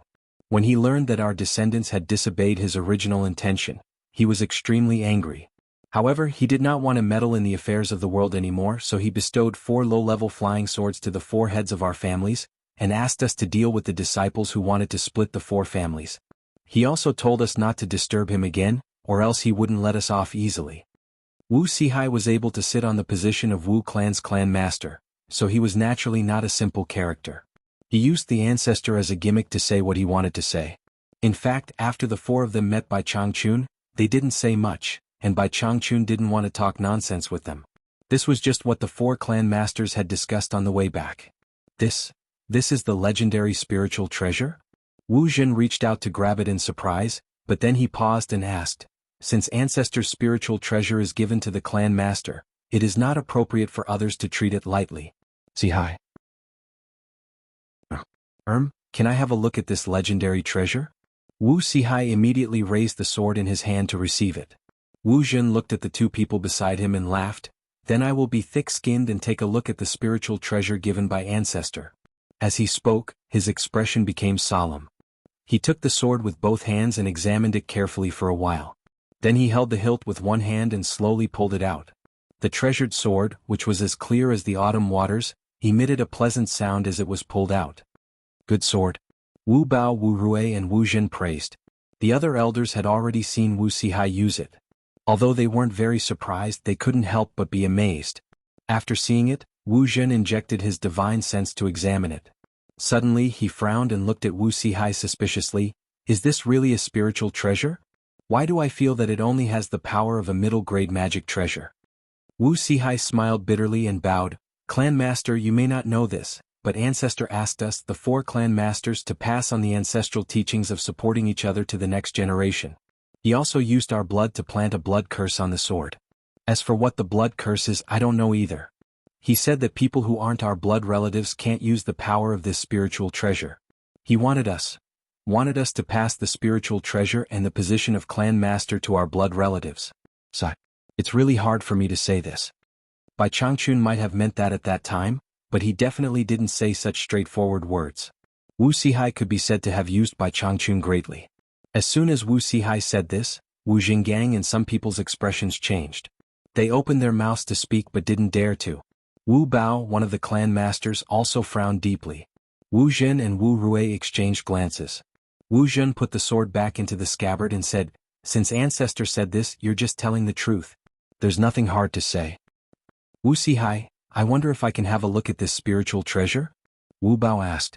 Wu Sihai immediately said respectfully, Clan Master, please feel free to have a look. Wu Zhen expressionlessly handed the sword to Wu Bao. Wu Bao pulled out the sword and fiddled with it for a long time. He frowned and said, this sword is really a spiritual treasure? This is clearly a middle-grade magic treasure. Wuxia, did you remember ancestors' words correctly? Blood curse? This is the first time I've heard of it. Why don't you show us this spiritual treasure? Yes, clan master. Wuxia received the sword with a solemn expression. As soon as he inserted his divine sense into the sword after pulling it out, the sword let out a light dragon's roar. A circle of light rippled on the clear body of the sword. Then a majestic murderous aura rose. The surrounding people felt their hearts and minds ripple. The murderous aura made it hard for them to breathe. Even Wu Zhen and the other two felt uneasy, as if they wanted to surrender to this sword. The sword already had such an aura before it even moved. What would happen if it was really used? Quickly put the sword away. Seeing that Wuxia had already raised the sword and was looking for a target to test it on, and that the light on the sword was getting brighter, Wu Zhen hurriedly stopped him. Wuxia was stunned. He did as he was told and put the sword away. I'm afraid it'll attract trouble if outsiders see it. There's no need to test it. This sword is undoubtedly a spiritual treasure. Just this aura alone is incomparable to a top-grade magic treasure. Wu Zhen looked at Wu Bao in admiration. The latter frowned and nodded. It's a magic treasure in our hands, but it's a spiritual treasure in your hands. The great ancestor is indeed powerful.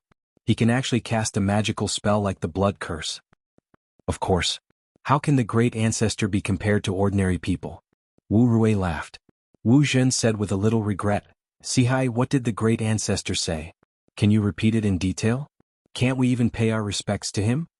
Wu Sihai put the sword back into his storage pouch and said respectfully, before the four of us left, the ancestor's original words were like this. There is no such thing as an everlasting clan in this world. This is the only thing I can do. You guys better understand it yourselves. Alright, go back. No matter what happens in the future, don't come looking for me again. Otherwise, I won't let you off easily. What he said was exactly what he said. He didn't edit or embellish anything. The three of them pondered over the meaning in his words.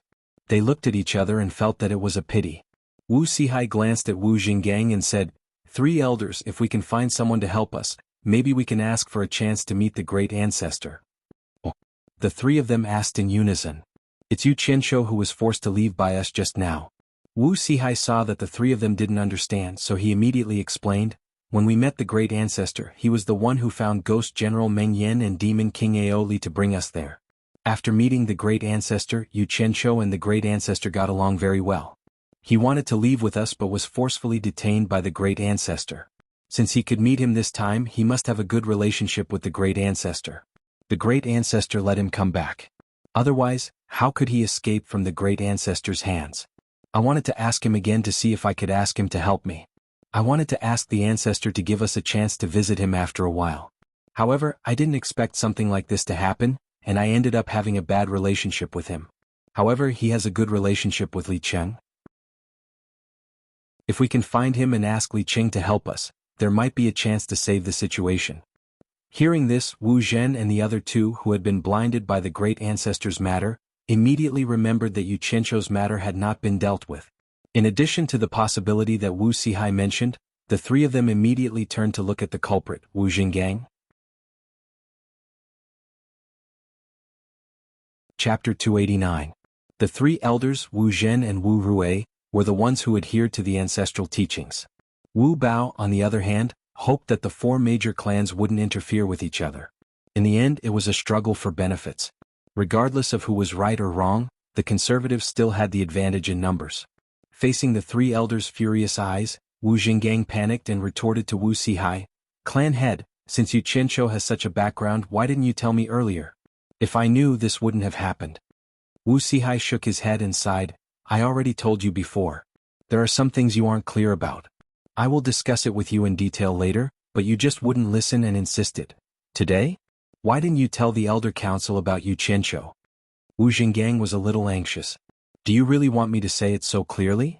Wu Sihai stared at him and spoke without any expression.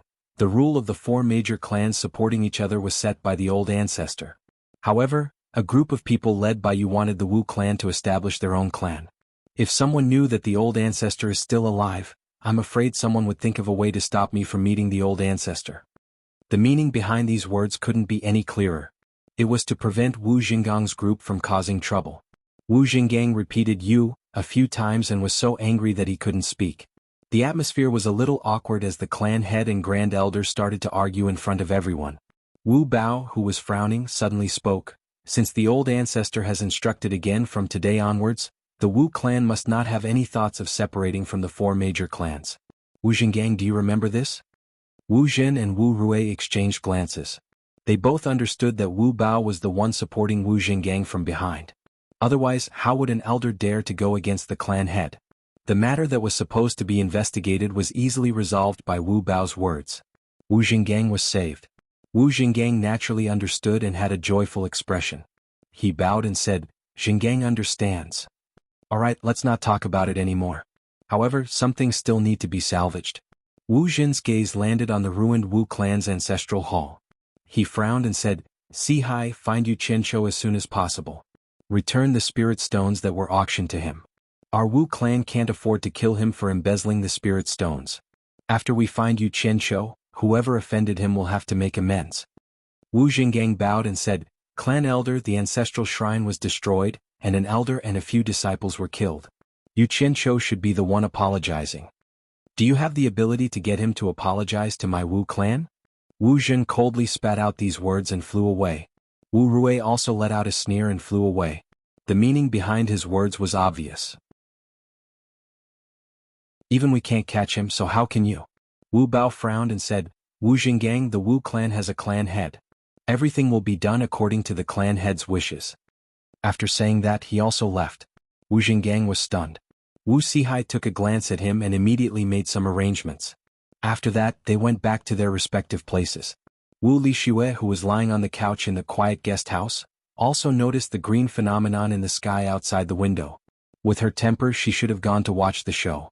However, she noticed that some places were destroyed by Yu Qianqiu, and it was inconvenient for her to move around.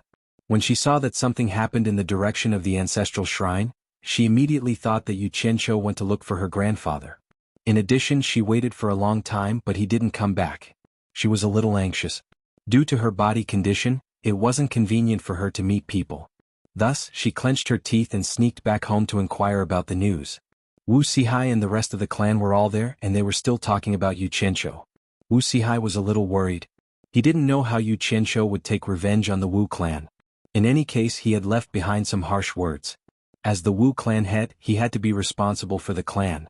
He didn't know where Yu Qianqiu went. He sent people to look for him but they couldn't find him. It was as if he really disappeared from the Wu clan's territory. This incident confirmed his judgment again. Yu Qianqiu would be a source of trouble no matter where he went. It was very likely that something would happen if he was around. Actually, after interacting with him, he felt that Yu Qianqiu wasn't a bad person. He was easy to talk to when he was good, but as long as there was something that made him unhappy, he could turn a small matter into a big matter. Whether he was in the right or not, it seemed that he was always in the right in the end. After thinking for a long time, Wu Sihai, who was sitting in the middle of the main hall, suddenly sighed and said, "Amazing, really amazing. This Yu Qianqiu seems to be moody and joking, but he's actually not that simple." In the hall, Wu Huagan, Zhu Xuanqiu and Wu Liqing looked at each other. They didn't know why Wu Sihai suddenly said this. At this moment, Wu Lixue walked in carefully and bowed. "Greetings, grandfather, father, mother and brother. Why is Shui so obedient today?" Wu Sihai laughed and pointed to the side. "Sit down and talk." The other three also felt that it was a little strange. However, when the four of them saw Wu Lixue awkwardly walking to the side and sitting down, their faces immediately changed. Zhu Sunqiu even jumped up. His lips trembled and he could not say a word. Wu Lixue thought that others couldn't see anything, but she didn't know that her grandfather, parents and brother could see the clues at a glance. After all, her family was full of experienced people.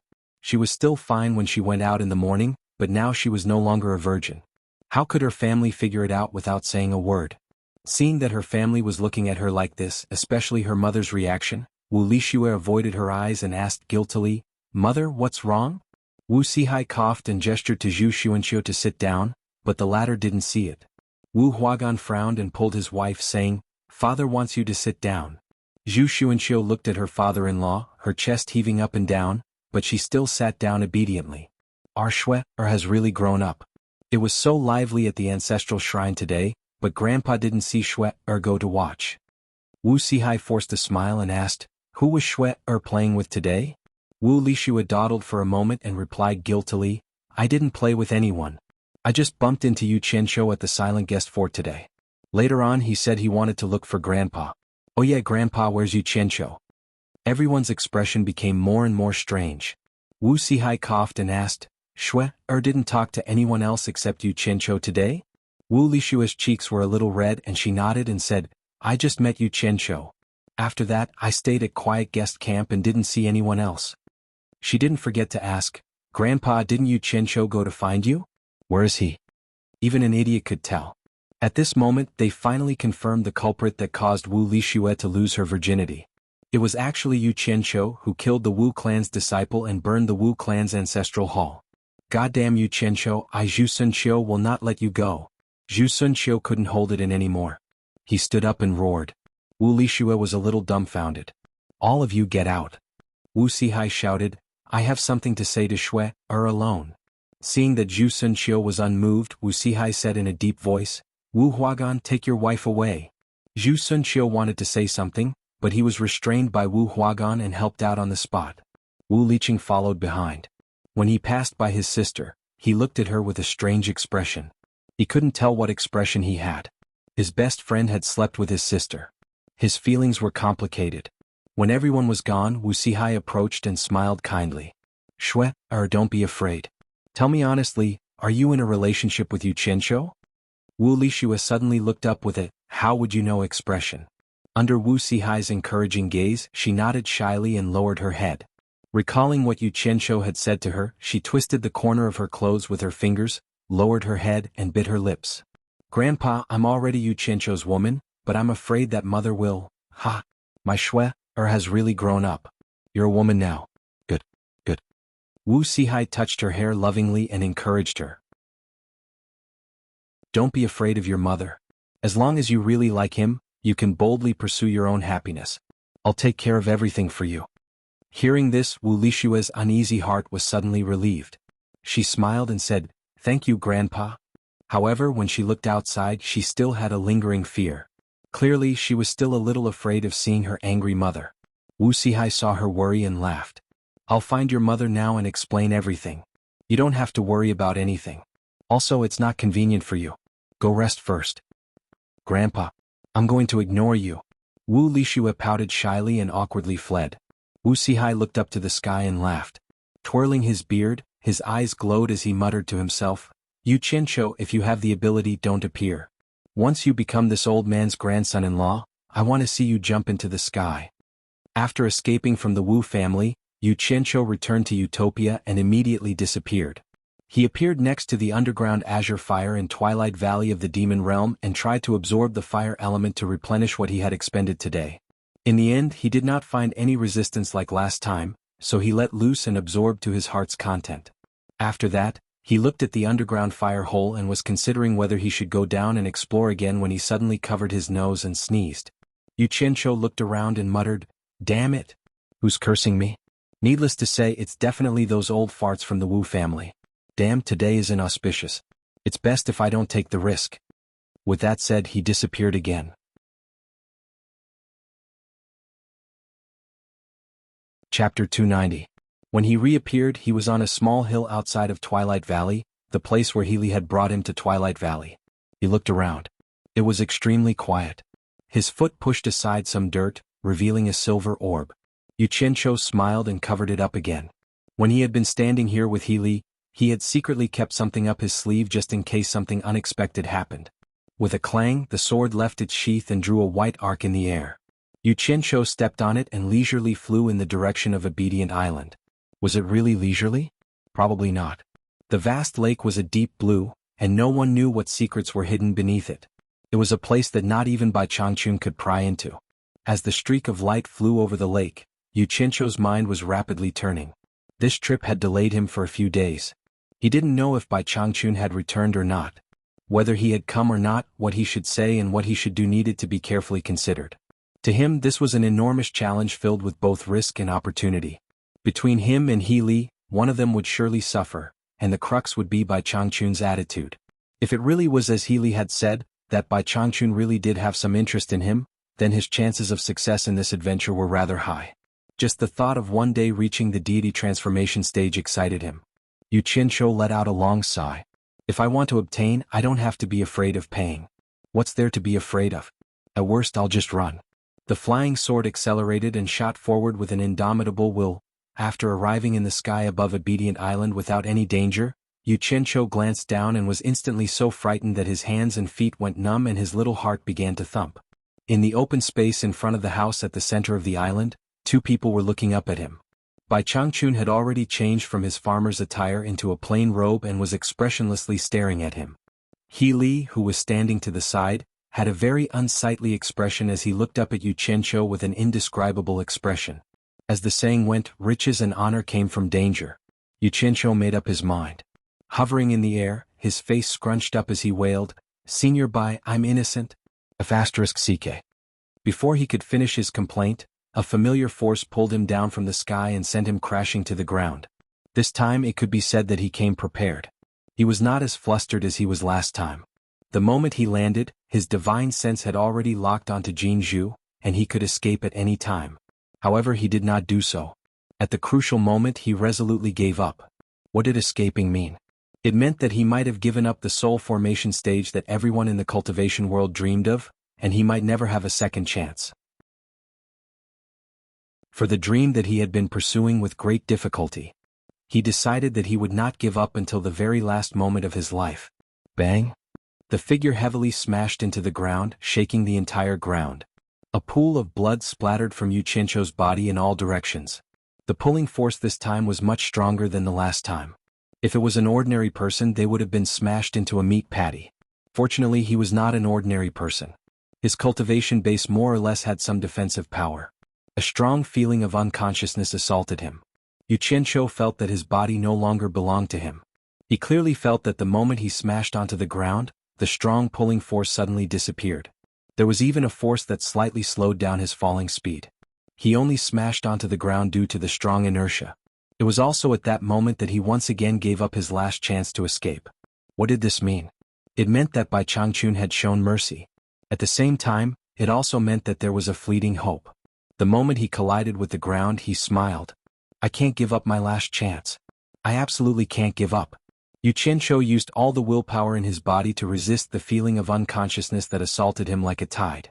Lying on the ground, immersed in a pool of blood, he raised his stubborn head slightly in disbelief. There was not a single part of his body that could move. Only the sound of bones twisting could be heard from his neck. His protruding and bleeding eyes stared hard at He Li.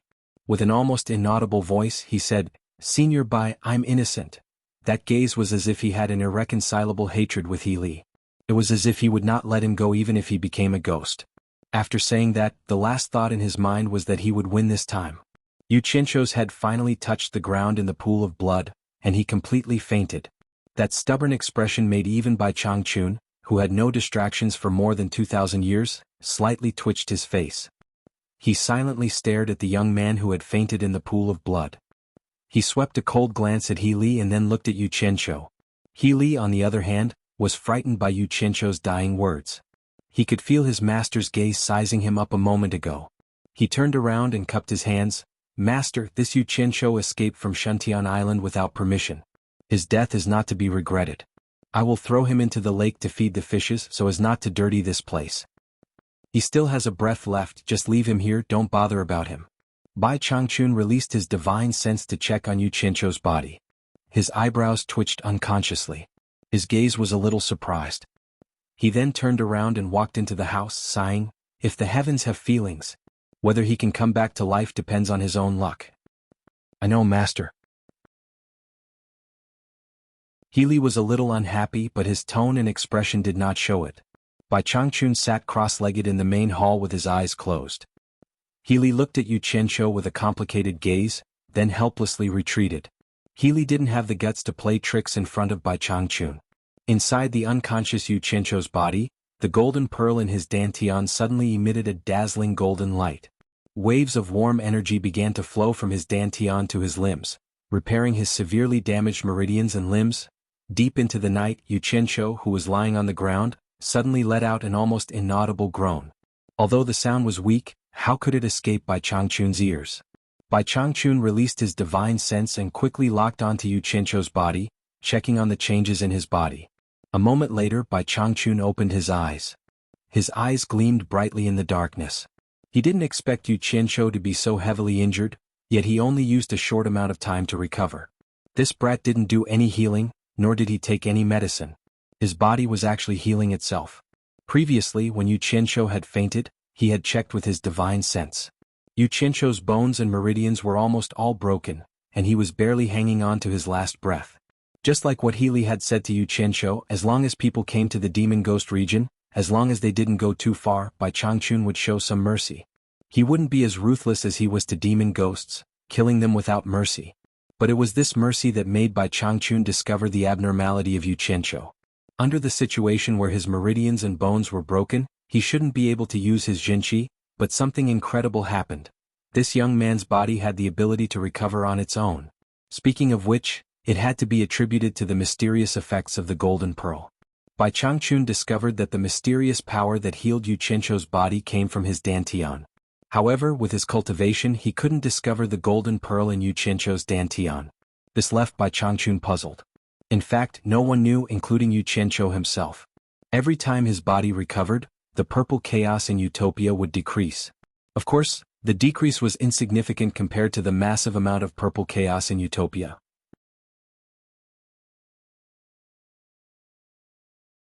Chapter 291. Night had passed and the sky was turning bright. Under Bai Changchun's gaze, Yu Qianqiu had unknowingly sat down cross-legged on the ground. When the first ray of sunlight shone on Obedient Island, Yu Qianqiu's body trembled and he let out a breath. He slowly opened his eyes and revealed a look of joy. Just now he had unknowingly broken through to the core formation late stage and he had woken up. Bai Changchun's eyes had unknowingly closed again. When Yu Qianqiu saw the person in the opposite room, he was stunned. He recalled the situation before he fainted and quickly checked his body. His body had already recovered, and his cultivation had also broken through to the core formation late stage. However, the vital essence in his body was extremely lacking and he did not know why. He did not know how long he had been unconscious for, but the fact that his body was not under his control when he was injured showed that he had definitely been severely injured. For him to be able to recover to this state, it was definitely due to the miraculous effects of the golden bead. What worried him was that with Bai Changchun's cultivation, he would definitely notice the changes in his injuries. He did not know if this would raise Bai Changchun's suspicions. Seeing that Bai Changchun's eyes were still closed, Yu Qianqiu did not believe that with Bai Changchun's cultivation, he would not be able to tell that he had recovered. After thinking about it, he first grabbed a spirit pill and swallowed it. Then he grabbed a high-grade spirit stone with each hand and absorbed the spiritual qi within. No matter what the outcome was, he had to recover the vital essence in his body first. As for the rest, he would take it one step at a time. After a long time, when his body was full of vital essence, Yu Qianqiu opened his eyes in high spirits. The first thing he did was look at Bai Changchun. The old man was still as indifferent as before. Yu Qianqiu's gaze fell on the large area beside him that was stained with his blood. The blood had already dried and turned black, but it still made his heart ache. He took out a small shovel that he used to plant spirit herbs from his storage bag and scraped up the blood on the ground bit by bit before collecting it into a bag. He could not waste it. This pool of blood might be useless to others, but it was very useful to him. Every member of Utopia's army had a silver number plate on their chest. It contained their blood essence. They had poured half a bowl of blood into it, dipped a brush in it and added it into the plate. Only then did it become the number plate that the members wore. The reason he did this was naturally so that he could better understand everyone's movements. This was especially so when he dragged Utopia into a fight. He knew every member's position very well. Apart from him, no one else in Utopia knew about this. Not long after, the bag in his hand was filled to the brim. The blood had seeped into the soil, so he had scraped a few layers of the ground. As long as it was soil mixed with his own blood, it was useful to him. It could be used for a long time, and for a long time he would no longer have to feel heartache and bleed himself. His strange actions finally made Bai Changchun open his eyes, and the person who was watching his every move from the room not far away, Crane Li's gaze was also filled with doubt. What shocked the master and disciple the most was that Yu Qianqiu was able to recover in one night after suffering such heavy injuries. Furthermore, he even had a breakthrough in his cultivation. It was simply unbelievable. Yu Qianqiu focused on scraping the blood off the ground, and the originally flat ground immediately caved in. He weighed the bag in his hand and found that it weighed tens of kilograms. Although most of it was made up of mud, it was imaginable how much blood he had lost to be able to soak so much mud. After sacrificing so much, it was time for him to seek justice. Yu Qianqiu quietly tied up the bag and threw it into his storage bag. He turned to face Bai Changchun and knelt down. I left Obedient Island without permission and was framed. I was tricked by Senior's disciple, Healy. Otherwise, I would not have dared to leave Obedient Island without permission. Senior, please seek justice. He had already made up his mind to kill Healy, so he did not leave any leeway. He was not afraid that Healy would dare retaliate against him in front of Bai Changchun. Ever since Yu Qianqiu had suddenly returned, Healy had sensed that something was wrong. In truth, Bai Changchun and Yu Qianqiu had returned right after each other. Upon seeing his master, Healy immediately said that Yu Qianqiu had fled Obedient Island while he was away. He dared to say this because he had returned to Twilight Valley and discovered that Yu Qianqiu had disappeared. As a result, he concluded that he had been burned to ash by the blue flames. Who could have expected that scoundrel to return right after he reported to his master? Now that he heard Yu Qianqiu say this, Healy was frightened out of his wits. He immediately knelt at Yu Qianqiu's side and kowtowed. Master, Yu Qianqiu is framing this disciple. It was clearly him who fled while this disciple was gone, but he wants to pin the blame on this disciple. What? Are you panicking now? Are you afraid? You must be very surprised that I didn't die. Yu Qianqiu teased. I remember everything you said to me in Twilight Valley, not forgetting a single word. Are you going to tell Senior by yourself or do you want me to do it for you? The moment the words Twilight Valley came out, Bai Changchun stared at Healy. Healy indignantly said, Yu Qianqiu, don't slander me. When did I go with you to Twilight Valley? Healy wanted nothing more than to tear Yu Qianqiu to pieces on the spot, but he did not dare to do so. He couldn't understand how Yu Qianqiu had managed to escape from Twilight Valley. First, there was the array protecting the blue flames, and then there was the array outside Twilight Valley. Two ancient arrays. How could he have come out if he could not enter? He had also thought of a terrifying possibility. Bai Changchun and Yu Qianqiu had arrived one after the other, so perhaps Bai Changchun had brought Yu Qianqiu out. However, after Bai Changchun heavily injured Yu Qianqiu, he dispelled this doubt. Slander me? Ah. Healy, there is no grudge between us. If it weren't for the fact that you wanted to take my little life, I wouldn't have been able to find you today. Also, Yu Qianqiu suddenly changed the topic and harshly yelled, Healy, the personal grudge between you and me is small. After leaving Twilight Valley, I originally wanted to leave, but when I thought about how you vainly attempted to use the power of the demon realm to disturb the mortal world after Senior Bai went to the Eastern Holy Lands, I, Yu Qianqiu, as a member of the mortal world, will risk my life to expose your scheme to Senior Bai. As long as Senior Bai understands, for the sake of the peace of the mortal world, I, Yu Qianqiu, am willing to sacrifice my lowly life to expose your scheme to Senior Bai.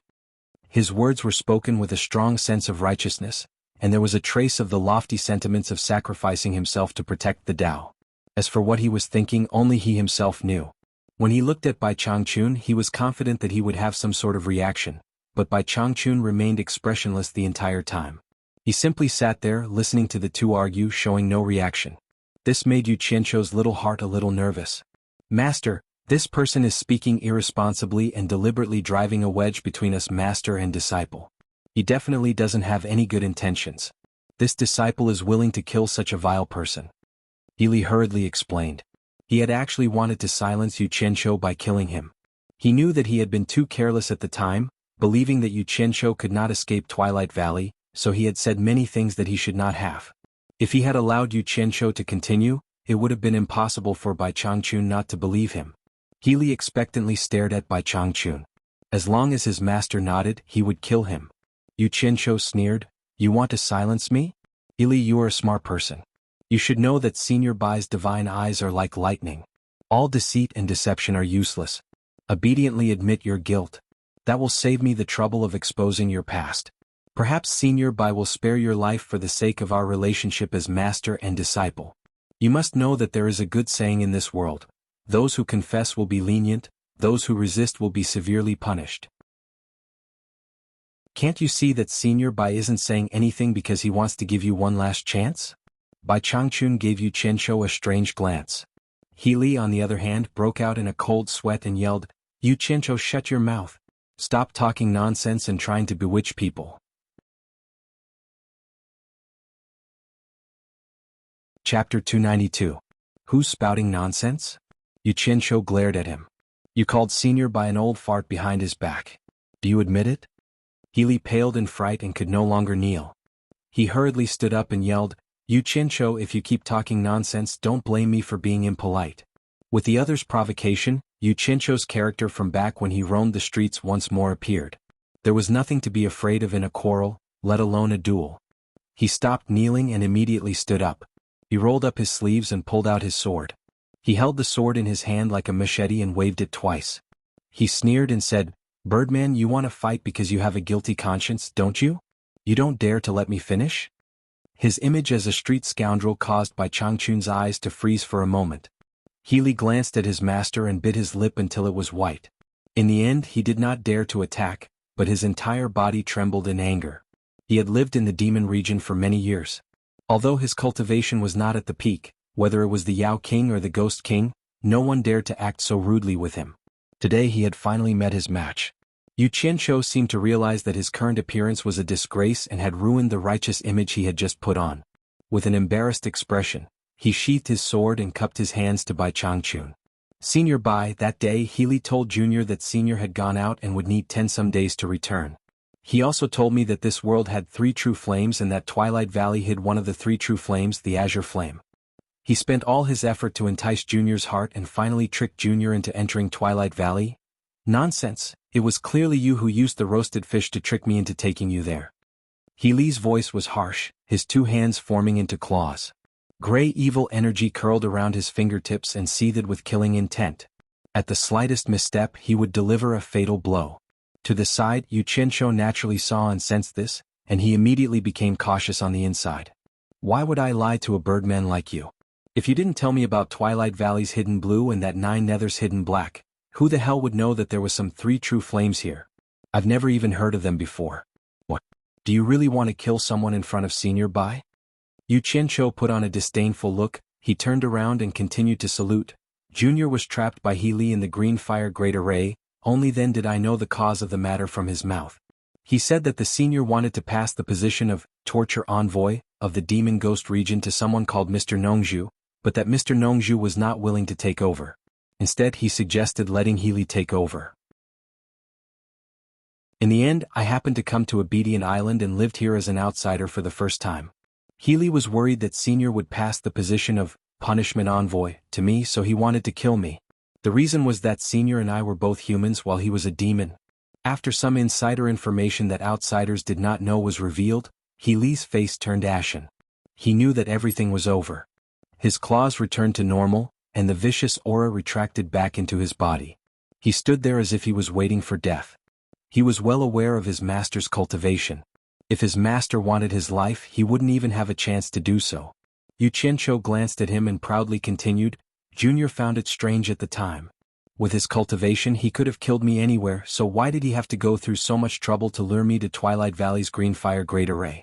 After asking, I learned that the demon ghost region has been intimidated by a set of spirit treasures, and no battle can escape Senior's discerning eyes. As long as he trapped me in the green fire great array and waited for the green fire great array to erupt, this Junior would die without anyone knowing. Not even Senior would know. At that time he could just make up a reason for my escape and easily escape responsibility. In truth, to this Junior, a mere core formation cultivator dying in the demon ghost region is nothing. At this point Yu Qianshou suddenly revealed a pained expression. He thrust his sword at Healy and yelled, but that birdman was completely deranged. He said that Senior would show some mercy to any human that came to the demon ghost region, but he would be merciless to the Yao ghosts, killing them without mercy. He wanted to vent the anger of the demi-humans and actually wanted to use the power of the demon ghost region to rampage through the human world once he had complete control over the demon ghost region. For this, even if this Junior had to escape Twilight Valley, he would risk his life to come here and expose the truth to Senior. As he spoke, he deeply bowed to Bai Changchun. But when he bowed, Bai Changchun did not react for a long time, as if he had never heard him. Yu Qianshou stood up and saw that Bai Changchun was unperturbed and expressionless. Moreover, he had closed his eyes once more. Crane Li also discovered it, and exchanged a glance with Yu Qianshou, his enemy. The former's stunned expression revealed a look of joy, while the latter was cursing in his heart. Now that things have reached this point, this disciple admits it all and does not dare to hide anything, nor does he dare to beg for Master's forgiveness. I implore Master to punish me. This disciple will die without complaint. It is just that I have let down Master's many years of guidance. This disciple's heart aches, but it is too late for regrets. In the blink of an eye, Healy had already knelt on the ground with tears streaming down his face, admitting his guilt. Fuck. Was he playing the sympathy card? This Birdman could really go act. Damn. He was just about to succeed, so he didn't want to ruin it. Yu Qianzhou's expression twitched, and he immediately knelt down. In order to protect the peace of the human world, Senior has presided over this desolate land for more than 2,000 years. Such a magnificent feat is truly a model for the human cultivation world. If Junior has the chance to return to the human world, he will definitely spread the praises of Senior's deeds, and Senior will be revered by all generations. His bootlicking was simply too flattering. He was flattering by Changchun, but he was killing Healy. He and Healy had already caused such a ruckus that neither of them would let the other go. The two kneeling there were well aware of this. Yu Qianzhou wanted to flatter by Changchun until he had no choice but to kill Healy. Sending two more flattering hats was just a bit of lip service, but leaving behind a future problem would be troublesome. Healy naturally understood, and a hint of resentment flashed through his eyes. He suddenly turned his head and said, Yu Qianzhou, I admit that I tricked you into the blue fire array, but there is one thing I don't understand. The array inside the blue fire array and the array outside Twilight Valley are both ancient arrays. Ordinary people who don't understand the technique cannot enter and leave. How did you escape from inside? Yu Qianzhou's heart chilled. This Birdman truly wasn't a good person. He was clearly saying this for Bai Changchun to hear. If he didn't give a good explanation, even if Bai Changchun killed this Birdman, it wouldn't end well for him. Fortunately, he had already considered this point and had a countermeasure. As for his invincible escape technique and his life-saving technique, he definitely wouldn't say anything. After a moment of silence, he shook his head and smiled. Healy, do you still remember the murals in Twilight Valley? Healy put on a sincere expression and asked, could the murals in Twilight Valley contain some sort of method to break arrays? That's not right. You were trapped in the blue fire array, so you couldn't have come out and carefully studied the murals. Could it be that you've memorized all the murals on both sides just by passing by? That's not it. Let me ask you, do you know the origins of the woman in the murals? Yu Qianzhou asked with a smile. The two of them continued to exchange questions and answers as if the bickering had never happened. I know. She's the divine craftsman's maid, Little Snow. Is Little Snow correct? Let me ask you, do you know her origins? Healy suspiciously replied, I don't know. Could it be that her origins are related to your escape? As expected of a smart person. AI. If anyone else had been trapped by you, they would have undoubtedly died, and your scheme would have succeeded. Unfortunately, you ran into me. The will of the heavens wants me to live. Yu Qianzhou looked at Healy and gave a pleased smile. The extreme north has the snow fox race, and Little Snow comes from there. Just like you, I'm a demi-human. After the divine craftsman died, Little Snow returned to the snow fox race and passed down a few treasures and arrays that the divine craftsman had refined. Coincidentally, I had a rather good relationship with the snow fox race, and the blue fire array and the array outside Twilight Valley were also recorded in the snow fox race. Coincidentally, I also read about them. I spent some time pondering and managed to escape just like that. Healy, don't you think that the heavens have not forsaken me? Healy stood there in a daze, completely speechless. Even he had run into such a coincidence. Even Bai Changchun's brows twitched, as if this was his first time learning of Little Snow's origins. He opened his eyes, and his gaze swept over the two of them. His lips moved slightly as he spat out an ancient voice. Are the two of you done arguing? I won't ask who's right or wrong, nor will I say anything else. Only one of you can stay alive on Obedient Island. Do as you see fit. After saying this, he closed his eyes again. What did he mean? The two of them were dumbfounded. They had been quarreling like monkeys for a long time, but this was what Bai Changchun had been holding back for so long. Then what had they been arguing about? He clearly wanted the two of them to fuck. Yu Qianzhou came to his senses and let out a strange cry. The sword in his hand shot at Healy like a bolt of lightning. This was a fight to the death. He naturally had to strike first.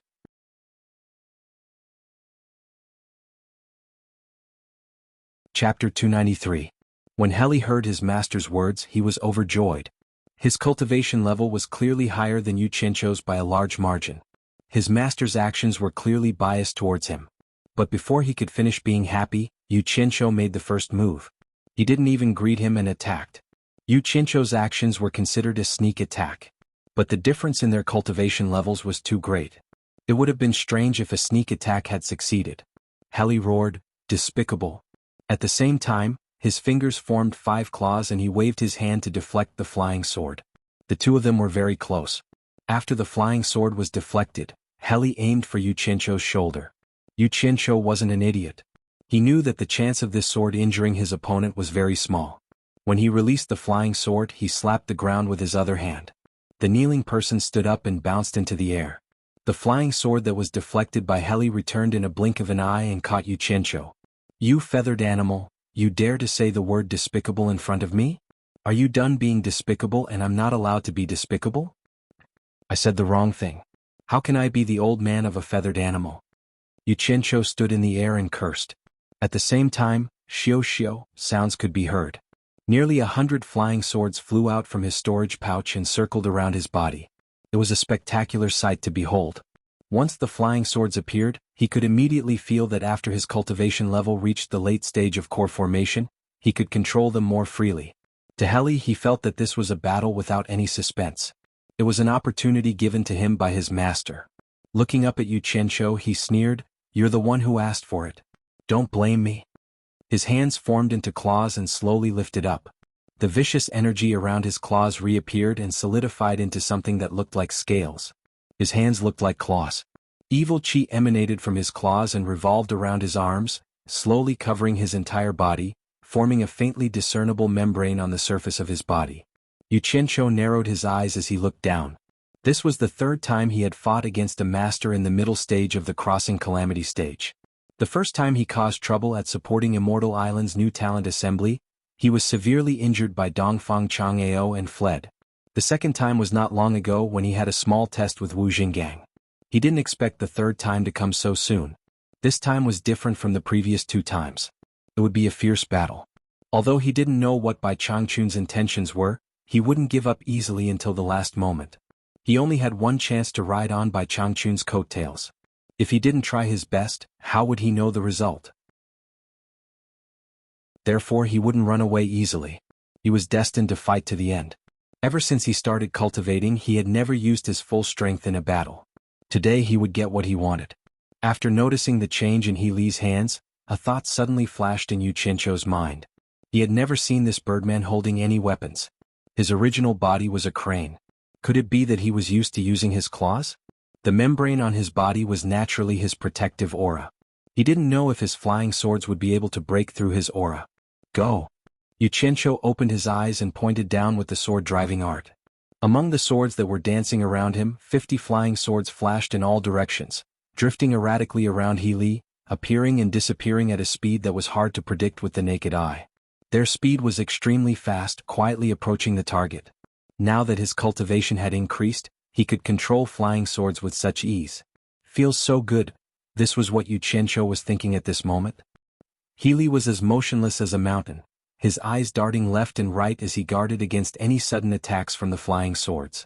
He had never seen someone like Yu Qianqiu who could simultaneously control so many flying swords. However, he didn't panic in the slightest. No matter how mystical Yu Qianqiu's sword control technique was, he was still a core formation cultivator and couldn't pose much of a threat to him. However, he wasn't one to underestimate his opponent. He waited here and didn't move because he wanted to see just how much strength Yu Qianqiu had. After all, the fact that Yu Qianqiu had been able to escape from Twilight Valley meant that he wasn't as simple as he made himself out to be. If that really was the case, he would quickly end this battle. At some point, Bai Changchun was standing under the eaves with his hands behind his back, calmly watching the battle unfold before him. He Li's calmness and vigilance allowed Yu Qianqiu to guess what he was planning. His eyes narrowed and a glint flashed in his eyes. He took out a stack of yellow talismans from his bag of holding, and with a wave of his left hand, a group of yellow shadows shot toward He Li. He Li glanced up in surprise. He hadn't expected that Yu Qianqiu would be able to control so many flying swords at the same time and still have the time to do something else. He glanced at the flickering cold light around him, and his protective stellar energy surged, rapidly thickening. At this moment, the group of yellow shadows exploded, engulfing He Li in flames. He Li sneered. So it was just a bunch of fire talismans. Did these things really think they could injure him? As the flames spread to the surrounding houses, Bai Changchun's long beard fluttered without any wind, and the flames stopped right in front of the houses. As the flames burned, Yu Qianqiu threw out a stack of talismans in his right hand. A group of yellow shadows rushed into the sea of flames, and immediately after, a series of loud explosions rang out. The entire Abedian island could probably feel the tremors. These were the astral breaker talismans made by Qin Feng. However, these talismans seemed to have some effect on early nascent soul stage cultivators, but not on tribulation stage cultivators. Yu Qianqiu naturally knew this, and the effect he wanted was to confuse the eyes and ears.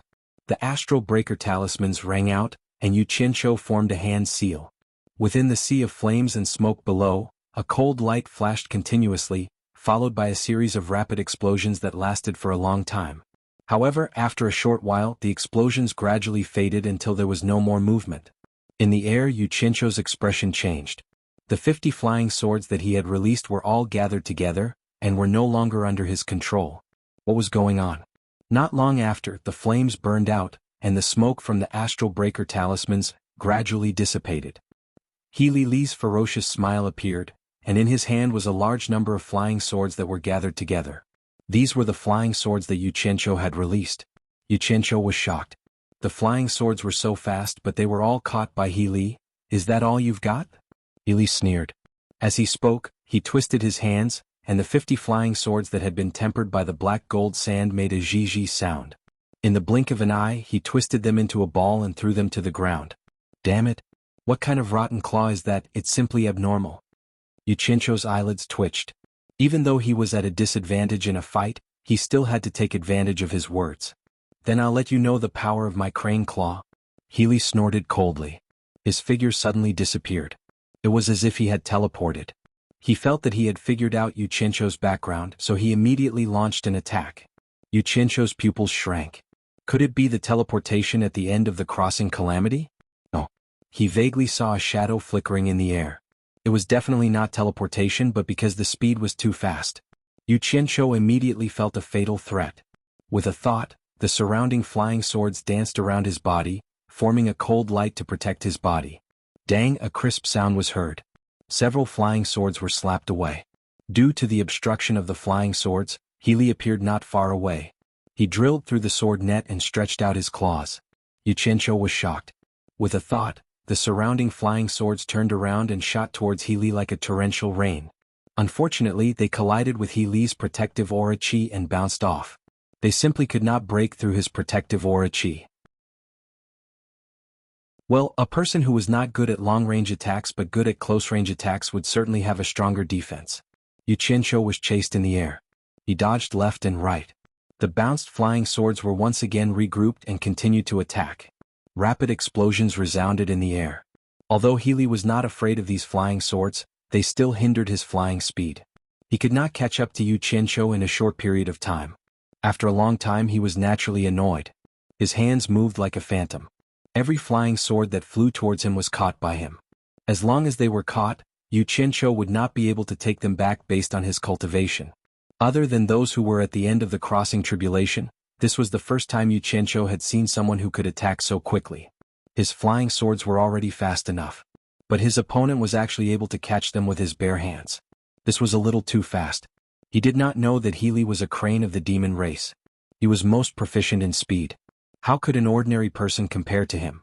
Especially his pair of claws. Although he did not use any treasures, his claws were not inferior to treasures. Moreover, they could evolve along with his cultivation. He Li caught 4 or 5 flying swords and threw them away. After a few times, there were not many flying swords left in the air. But Yu Qianqiu had no choice. If he did not use his flying swords, he would be caught.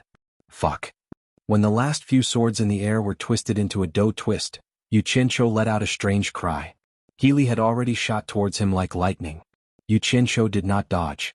He knew that he could not dodge with his speed. So he jumped down from the flying sword. It looked like he was jumping off a building to his death.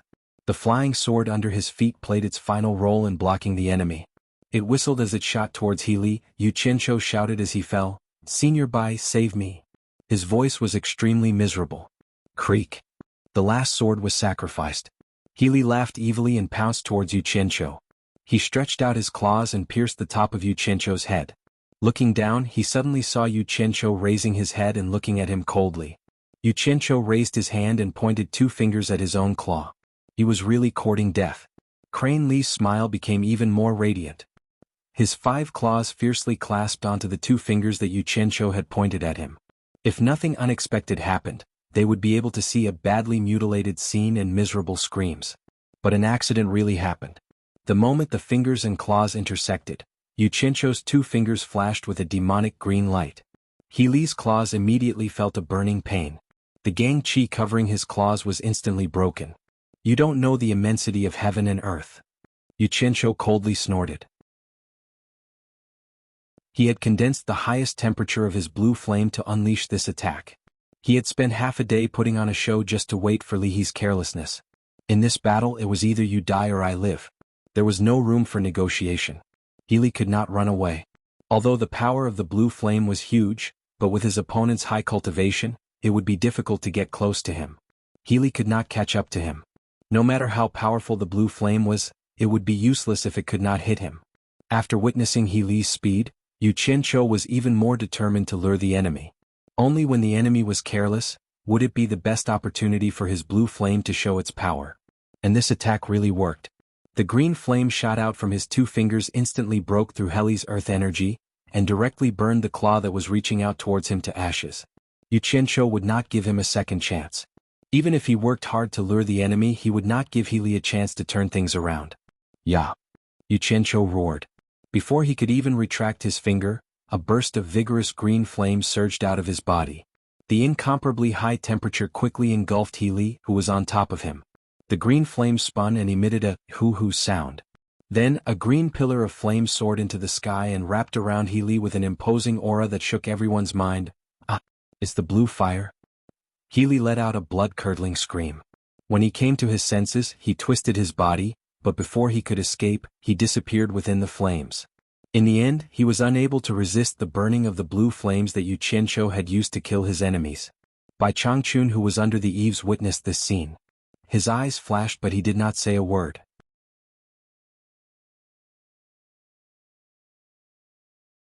Chapter 294. Yu Qianqiu let out a sigh of relief as the green flame slowly receded back into his body. He was afraid that he would not be able to break through He Li's gang qi, so when he pointed his finger, he had condensed almost 1/10 of the fire elements in his body. This was also the limit of his current cultivation. If one day his cultivation was high enough, he would be able to condense all the fire elements in his body into 1 point. Presumably, the power would be even more astonishing.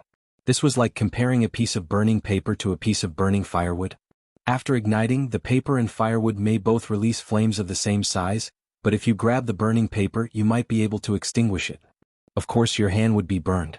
But if you grab the burning firewood with your hand, even if you could extinguish it, you would be able to smell the aroma of roasted meat on your palm. From this, it could be seen that as long as you provided more fire elements, the more powerful it would be.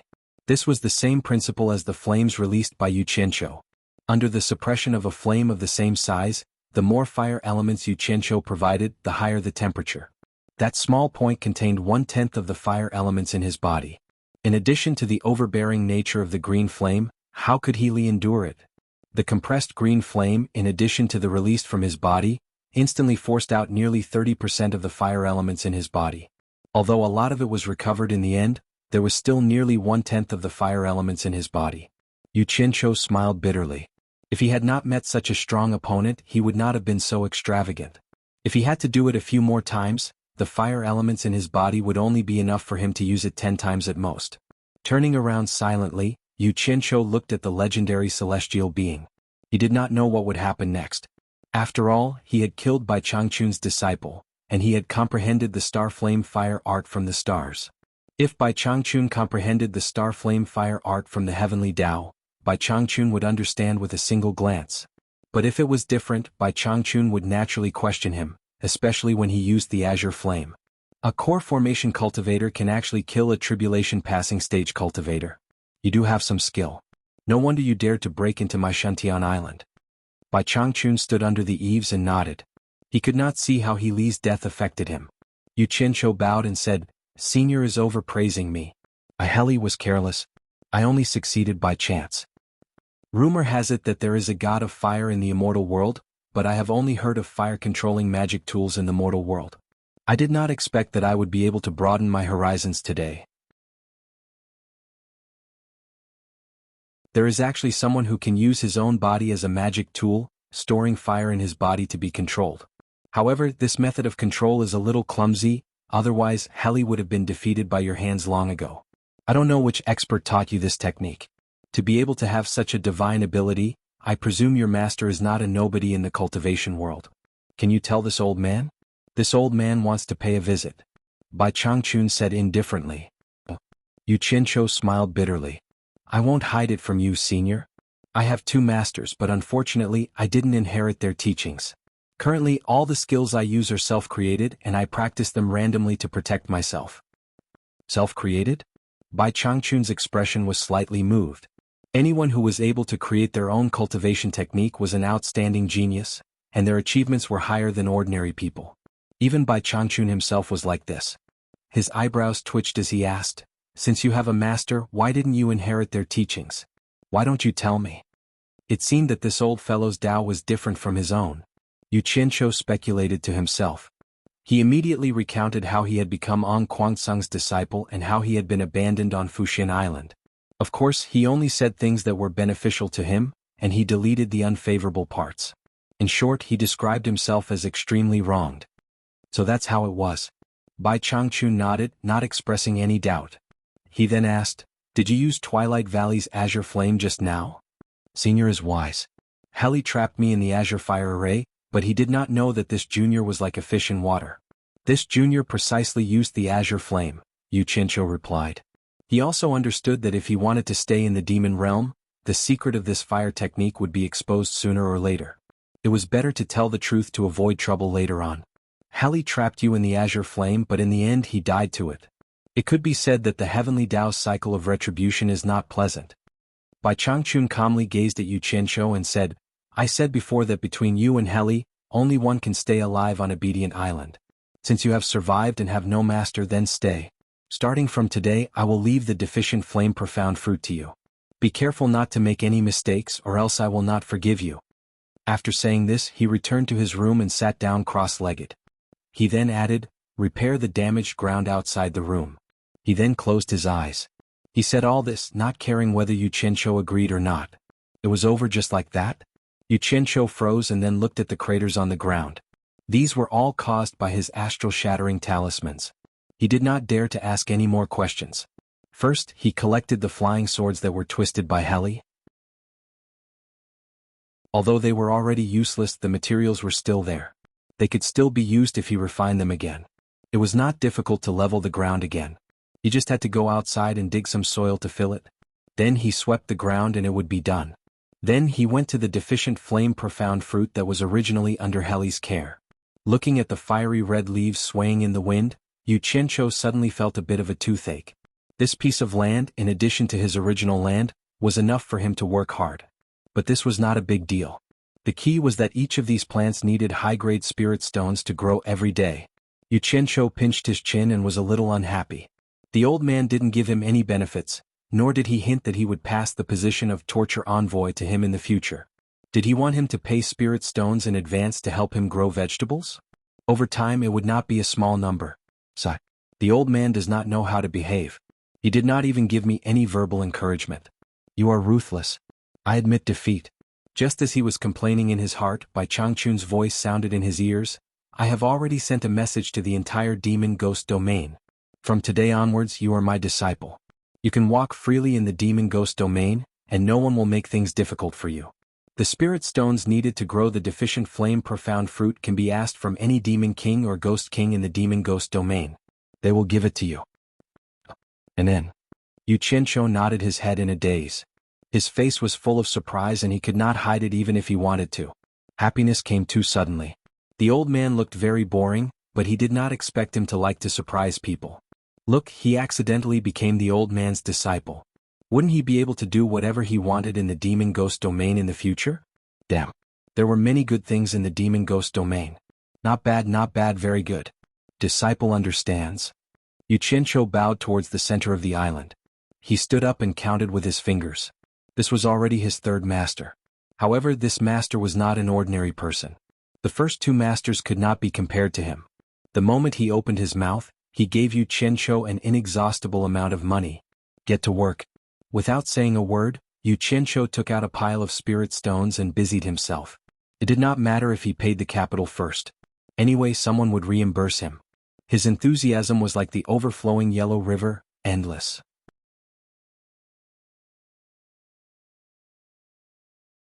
Chapter 295. By Changchun picking Yu Qianqiu to plant the lac flame profound fruit was definitely the wisest choice. The most important thing was that this guy had done this before, so he could directly take up the post without any training. Especially in terms of his work attitude, there was no lack of commendable points. It was not an exaggeration to say that he was immersed in hard work.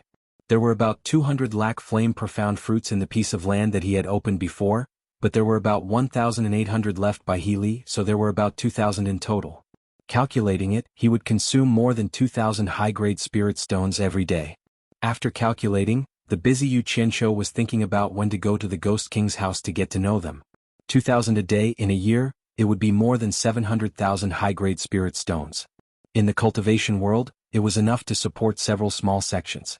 Everyone was working under by Changchun, so why did he have to pay for it alone?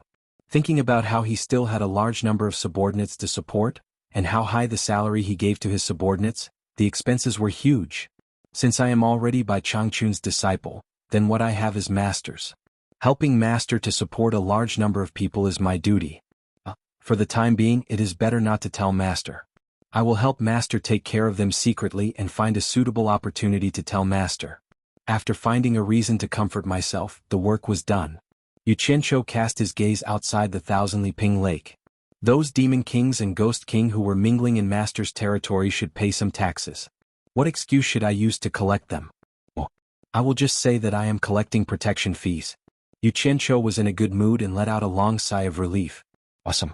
From today onwards, I can do whatever I want in the demon ghost region. This is something that I did not even dare to think about when I first came here. Thinking back to when I first came here, Meng Yan showed off his power to me. Now I really want to return it to him. Unfortunately, that guy was killed by Changchun. It seems that I can only find an opportunity to show off in front of his widowed wife.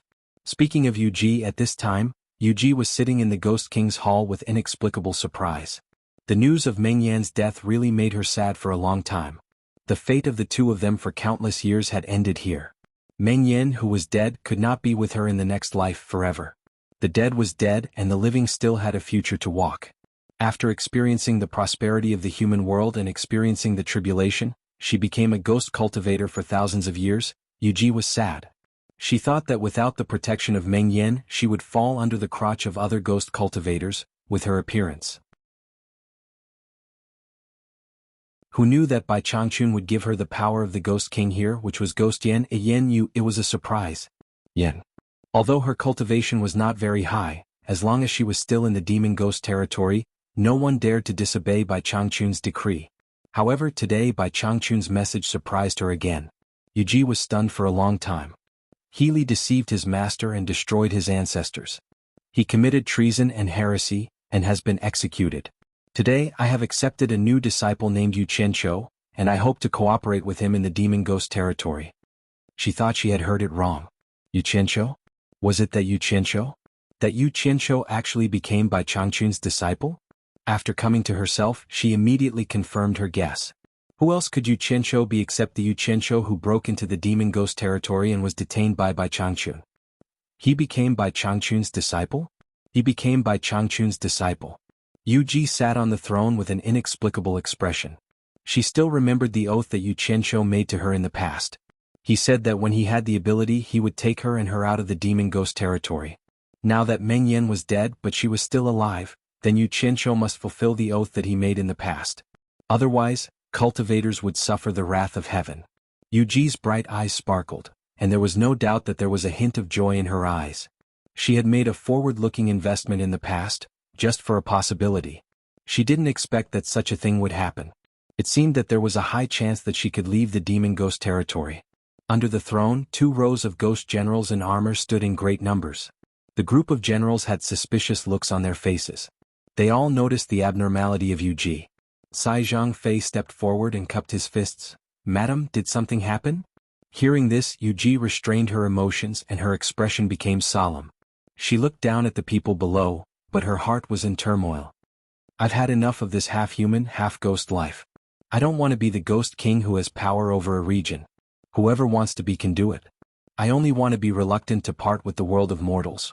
I should be among the talented scholars and beautiful women under the waning lights. After a moment of silence, Yuji said calmly, Mr. Yu is now the disciple of the Celestial Master. Pass down my order. If you see Mr. Yu, come and report immediately. I will go and greet him personally. Her tone was very calm and there was nothing wrong with her words. She had learned a lesson from the death of Meng Yan and Aoli. It was better not to let others know that she wanted to leave the demon ghost territory. Otherwise, there would be consequences. Everyone understood that no one in the demon ghost territory was worthy of the title of Celestial Master other than Bai Changchun. However, the disciple of the Celestial Master made people speculate. In the demon ghost territory, Sai Zhangfei was relatively familiar with Yu Qianqiu. He asked doubtfully, the Mr. Yu that Madam mentioned is Mr. Yu Qianqiu? Hearing this, everyone came to a sudden realization, but they also couldn't believe it. Under everyone's doubtful eyes, Yuji said with a smile, yes, it is Mr. Yu Qianqiu. I just received the message from the Celestial Master. At this time, the Ghost King's hall exploded, and there was a lot of discussion. Sai Zhangfei happily cupped his fists and said, yes, I will immediately pass on the order. After saying that, he put his hand on the sword at his waist and dragged his armor out of the Ghost King's hall. Not to mention the people who knew Yu Qianqiu like Yuji, the other demon kings and Ghost King in the demon ghost territory became busy after receiving Bai Changchun's message. They sent their subordinates to find out who this Yu Qianqiu was. Some of them even ordered their subordinates to prepare a big gift. Most people knew Li He, but now that he was dead, not many people knew Yu Qianqiu. Since they didn't know him, they had to prepare a gift in advance. In short, after the news spread, the demon ghost territory became completely lively. During the day, demons ran amok, and at night there were many ghosts.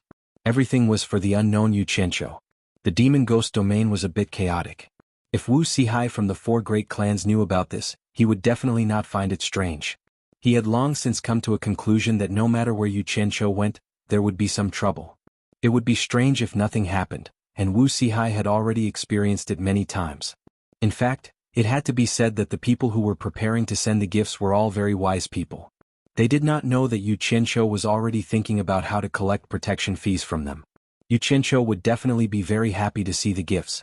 At this time, Yu Qianqiu was on the lake of Shantian Island. His palm was burning with a green flame.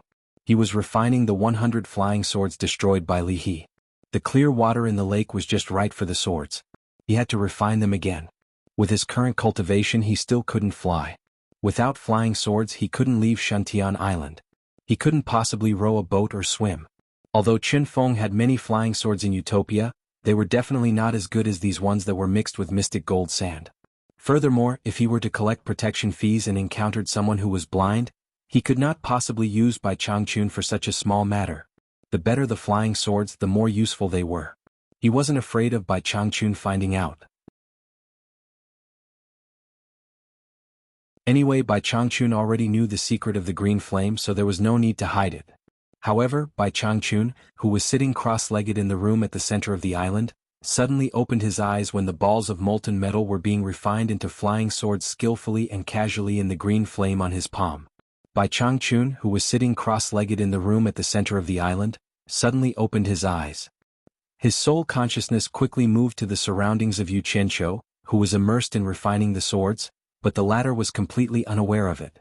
After the 100 flying swords were refined, one was returned to the scabbard on his back, and the rest were returned to the storage bag. He originally wanted to go to the Demon King and the Ghost King to collect the fees, but after thinking about it, he felt that he should greet Bai Changchun first. He obediently arrived outside the house where Bai Changchun was sitting, bowed and said, "Master, disciple doesn't have enough spirit stones to plant the lac flame profound fruit, tomorrow. Can disciple go?" Before he could finish, he was interrupted by Bai Changchun. "I've already told you before, you can ask for spirit stones from any Demon King or Ghost King in the Demon Ghost domain. In the future, you don't have to look for me for such matters. You can handle it yourself. In short, you can't lose the lac flame profound fruit." Disciple understands, disciple will do it now. Yu Qianqiu respectfully retreated. After walking a little further with a chong sound, his sword was unsheathed, turning into a stream of light that carried him far away. Only after flying far away did the respect on Yu Qianqiu's face turn into a wretched smile. He looked at the demon ghost domain in the distance, which was densely packed with worry. He stepped on the sword, waved his sleeves, put his hands behind his back and increased his flying speed. He was a little impatient.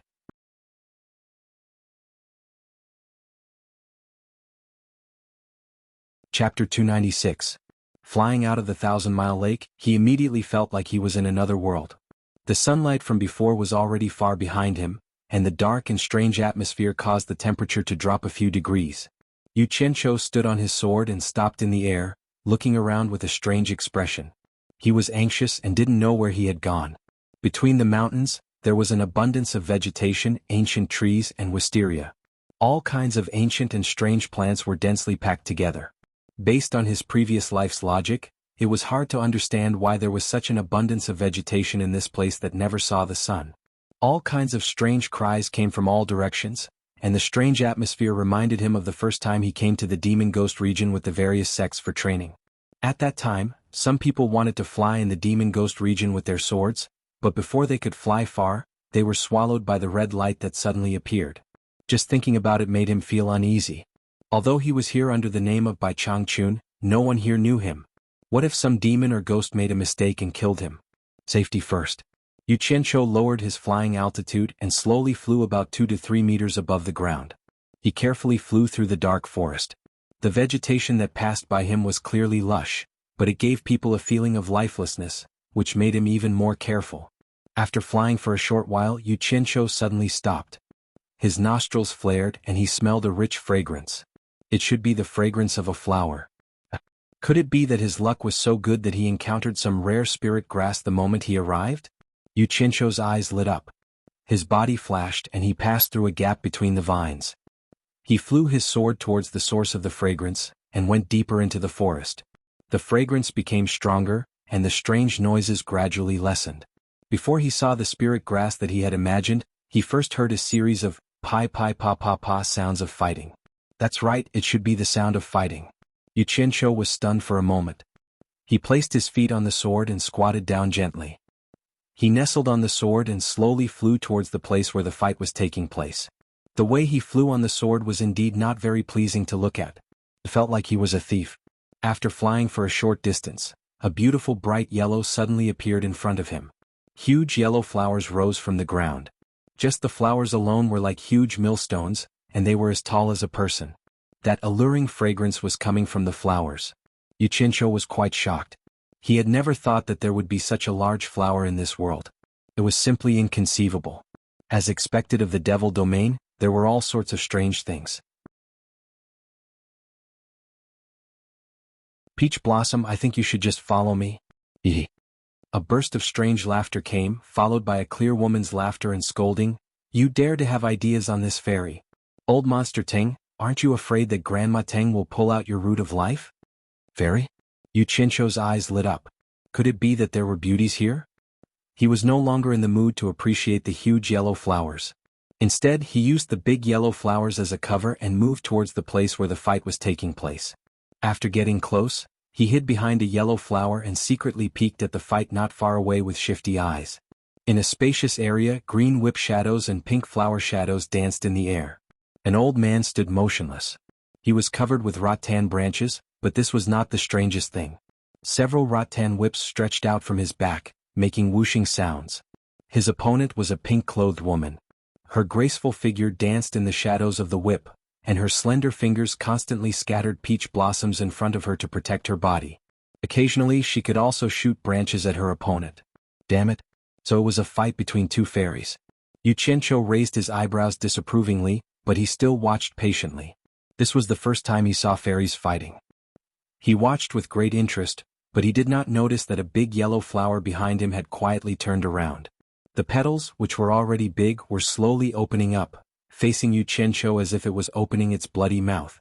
Yu Qianqiu was still hiding behind another yellow flower, peeking with his butt up, completely unaware of the movement behind him.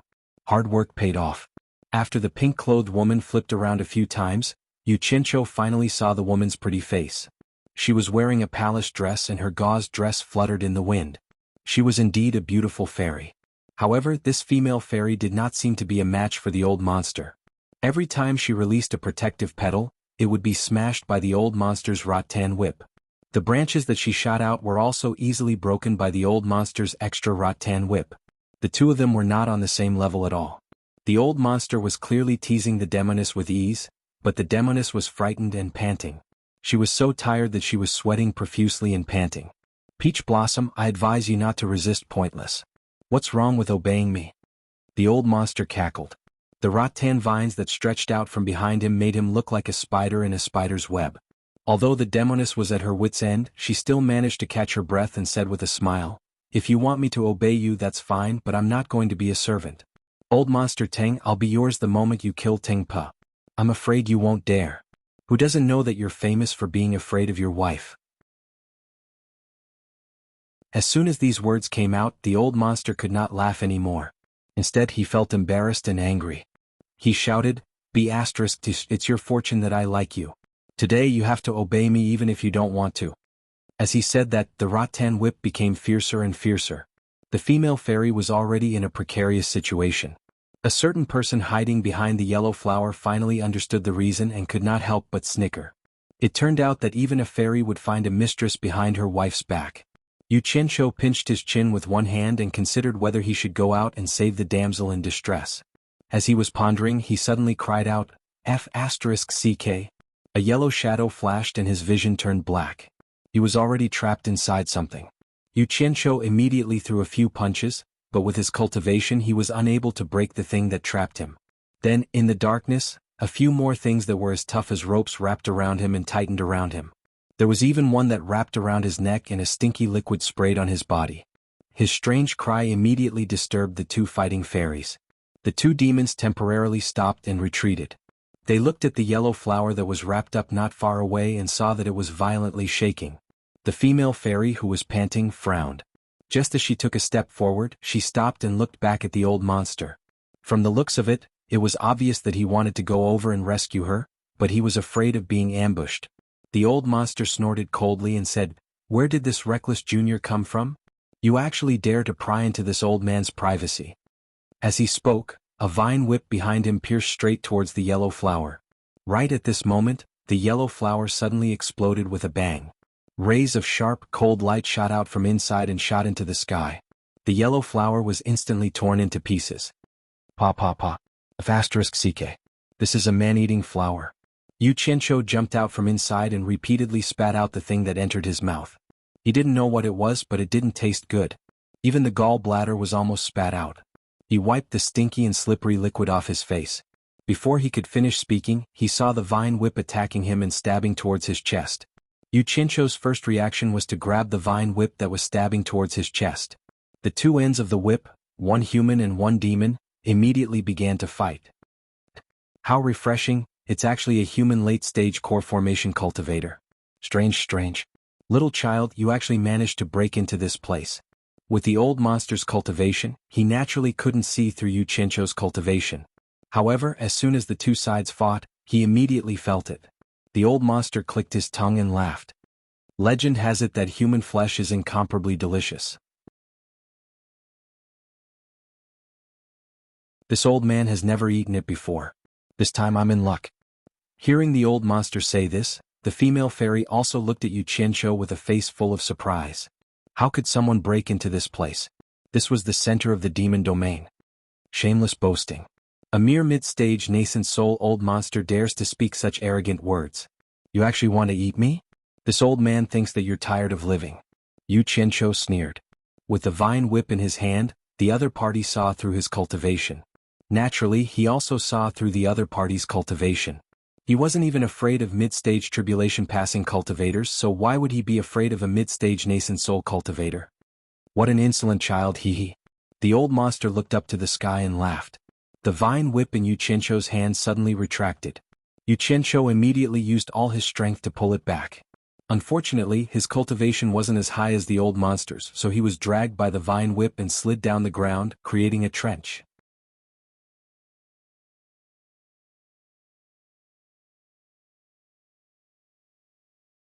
Chapter 297. The old demon was obviously afraid that Yu Qianqiu would let go.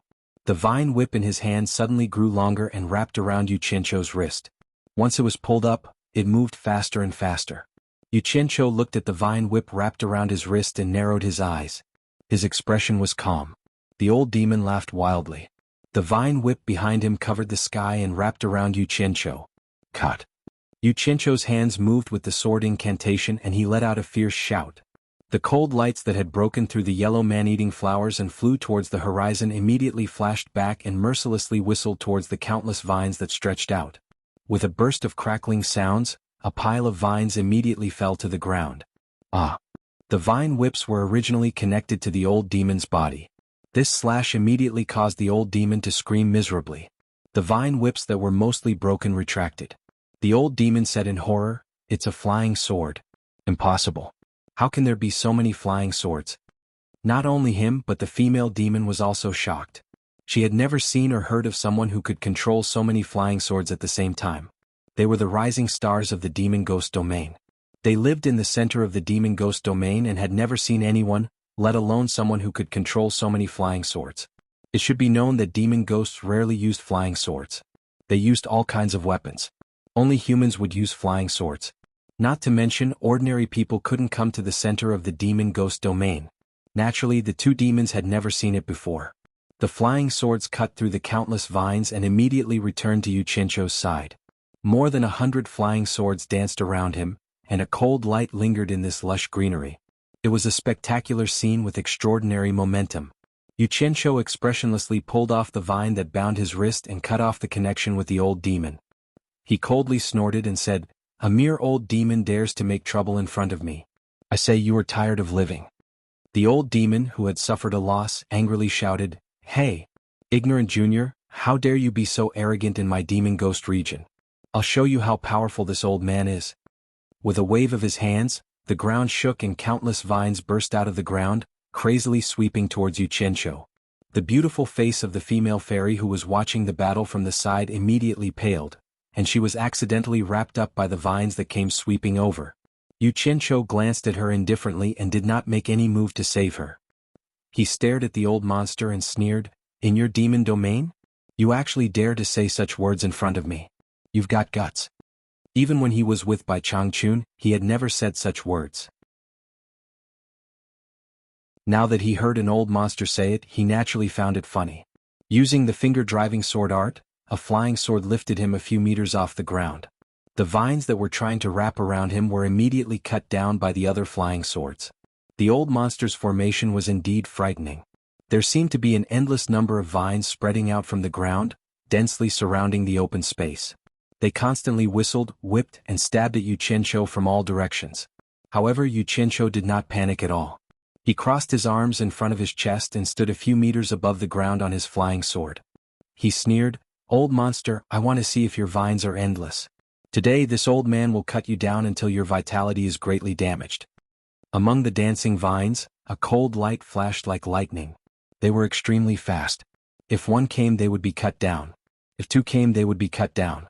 No matter how many came, the nearly 100 flying swords could deal with them easily. They did not give the vines a chance to get close. Originally, according to Yu Qianqiu's temper, he wanted to burn all the vines with a green fire. However, ever since he modified the Guiyuan sword art, it was the first time he had used it so happily. Finally, his efforts were put to use. Therefore, he suppressed the thought of using the green fire. However, the old monster was in a bit of a predicament. It was not that his cultivation was inferior to Yu Qianqiu's, but the sword art that Yu Qianqiu cultivated was simply his nemesis.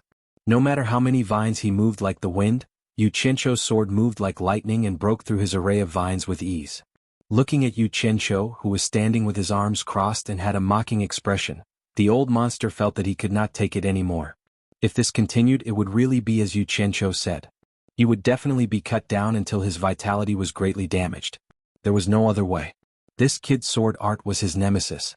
The only thing he could do now was to leave first. A trace of resentment flashed across the old monster's face. He said, "Little kid, don't be too proud. This demon domain is not a place for you to be arrogant. This old man has something to do, so I will leave first. I will find you another day to settle the score." With that said, the dense vines in the surroundings all burrowed back into the ground. In a few blinks of an eye, they were all gone. The old demon turned around and scurried into the forest not far behind him. Yuchencho was stunned. He sneered and said, "Old shameless thing. You are really shameless. You can't win, so you run. You even dare to say nice words. I will let you run." With a point of the driving sword art, the flying swords immediately swarmed towards the escaping old monster. The old monster turned his head and was shocked. His 10 fingers immediately turned into 10 thick vine whips to block the flying swords. They quickly tangled with the flying swords. The vine whips formed by his 10 fingers were really powerful. The flying swords actually had a hard time cutting them. However, the old monster was still crying out in pain. Yuchencho flew away on his flying sword. He was too lazy to fight with the old monster. Under his control, the flying swords shot through the gaps between the 10 thick vine whips, focusing on the old monster's body. The vine whips were thick and could be resisted. However, they were also clumsy. They simply could not stop so many flying swords from entering. A few holes immediately appeared on the old monster's body. Thick green liquid flowed out. The old monster screamed again and again. Suddenly, he let out a loud roar and let the flying swords pierce his body. The 10 vine whips in his arms broke off and shot out, knocking away many flying swords. The old monster's aura was very shocking. He fiercely attacked Yuchencho. Yuchencho was shocked. The old monster was going all out. A group of flying swords immediately flashed back to block. The flying sword under his feet flashed and carried him up into the sky to avoid the vine whips. After flashing into the sky, Yuchencho immediately realized something was wrong. He saw that after the old monster forced him away, it had shrunk into a pile. Its head and limbs were all gone. They had all shrunk into its body. Its body had turned into a pile of vines on the ground. Yuchencho swooped down and pointed with his finger. The group of flying swords surged forward and picked up the pile of vines. The old monster had already disappeared. A hole had appeared below. He quickly released his divine sense to investigate and immediately felt a ball of vitality escaping from the hole. Yuchencho quickly glanced at the 10 thick vines on the ground. This old monster was obviously learning from a lizard and cutting off its tail to survive. He, on the other hand, was cutting off his fingers to survive. The old monster could escape underground. "Wanna run? Not so easy." Yuchencho shouted and pointed with his sword. Dozens of flying swords flew into the hole at lightning speed. Following the guidance of his divine sense, they chased after the old monster. A moment later, a mournful scream came from the hole.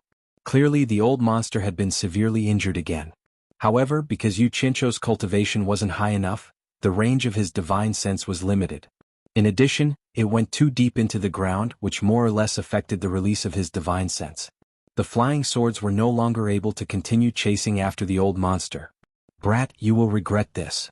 The old monster's voice was faintly coming from the hole. "Regret?" Yuchencho's face darkened. He raised his hand and called back dozens of flying swords from the hole. Close to 100 cold gleams twined around his body. His expression was indeed a little ugly. "I didn't provoke you, but you provoked me first. How can I let you go?" Yuchencho coldly glanced at the female monster that was still tightly bound by the vines. He pointed with 2 fingers and a few cold gleams shot out, removing the vines on the female monster. After the female monster was freed, she looked around. Suddenly, she was surrounded by dozens of flying swords. Yuchencho floated in the air and said in a deep voice, "Where is the main body of that old monster? Don't tell me you don't know. If you don't want to die, tell me quickly." No matter how far the plants and other spiritual monsters ran, they couldn't run away like animals and other spiritual monsters. They couldn't run away from the ground. This was something Yuchencho knew, so he asked. The beautiful seductress in pink clothes glanced at the rattan that had fallen all around. Her gaze finally fell on the 10 thick rattan that had fallen off. Her bright eyes lit up and she immediately bowed to Yuchencho. "Mister, that rattan monster was severely injured by Mr. It must have returned to its nest under the cliff of the western mountain. This little demon is willing to lead the way for Mr. Yuchencho nodded and put away the flying swords that surrounded her. Suddenly he said, "Wait a moment." He rode his sword and flew to the front of the hundreds of large yellow man-eating flowers. The flying sword that was circling around his body flashed out, and wherever the cold light passed, the man-eating flowers were shot into pieces.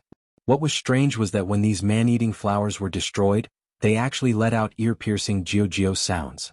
Yu Qianshou frowned when he heard this. He waved his hand and the flying sword flew out again.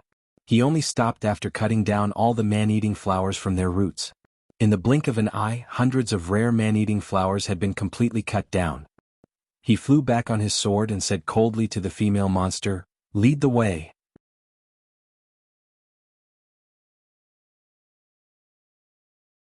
Chapter 298. The two of them headed west. Yu Qianshou rode on his sword and followed behind the female demon. That female demon's graceful figure did not touch the ground, only stepping on the grass. She looked light as a feather, but her speed was extremely fast, making Yu Qianshou feel extremely amazed. She was literally flying on the grass. She seemed even more graceful than flying on grass. Her slender figure, pink clothes, and even her shoes were petite pink. The grass swayed with her feet and carried her far away. Her hair flew in the air and her pink clothes matched the grass. She was very beautiful. Grass elves really had a unique advantage. Yu Qianshou suddenly asked, "What kind of monster is that old demon?" The female demon replied timidly, "He is an ancient vine spirit that has cultivated for 1,000 years. People around here call him Old Monster Teng." She wasn't a match for the vine monster, and now the man in front of her could even beat the vine monster into fleeing. He even wanted to chase it to its lair. With this ability, it was naturally not a problem for him to deal with her, so it wasn't strange for her to be afraid. Oh, no wonder he uses vines as weapons.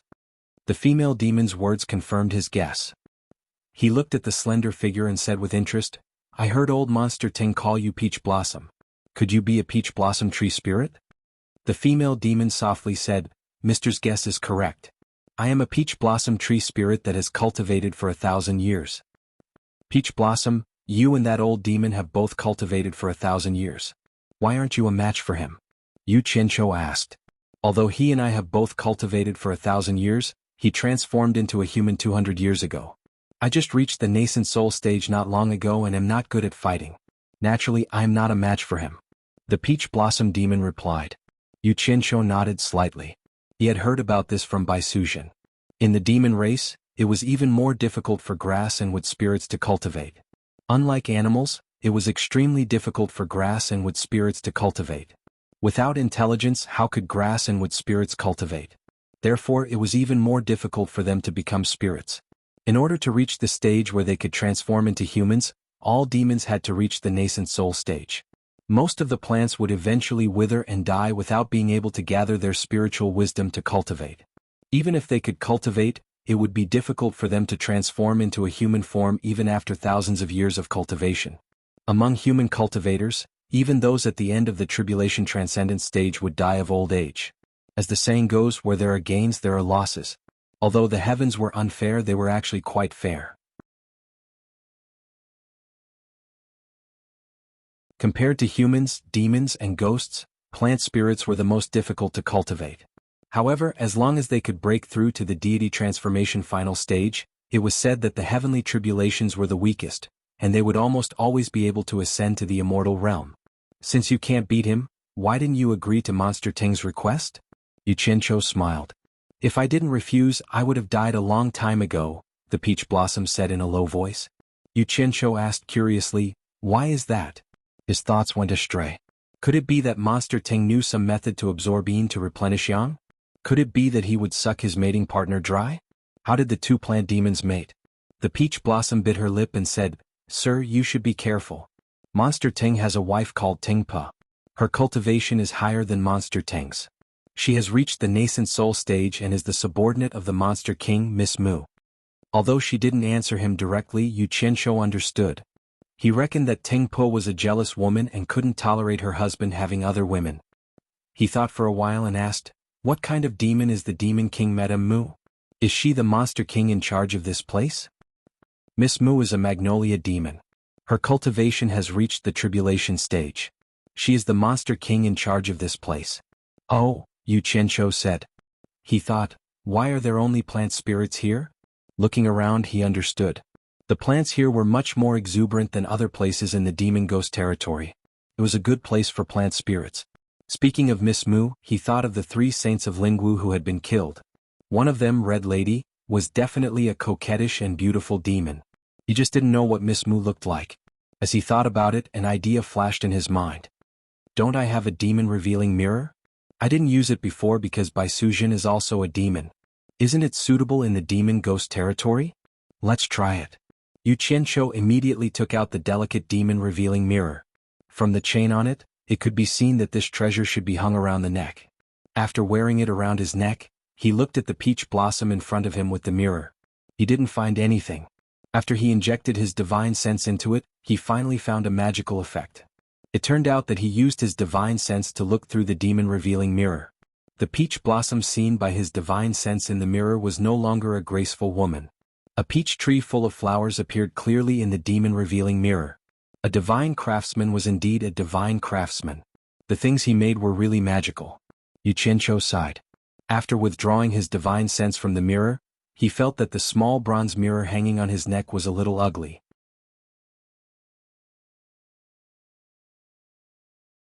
It was no different from the longevity lock hanging on the neck of a secular child.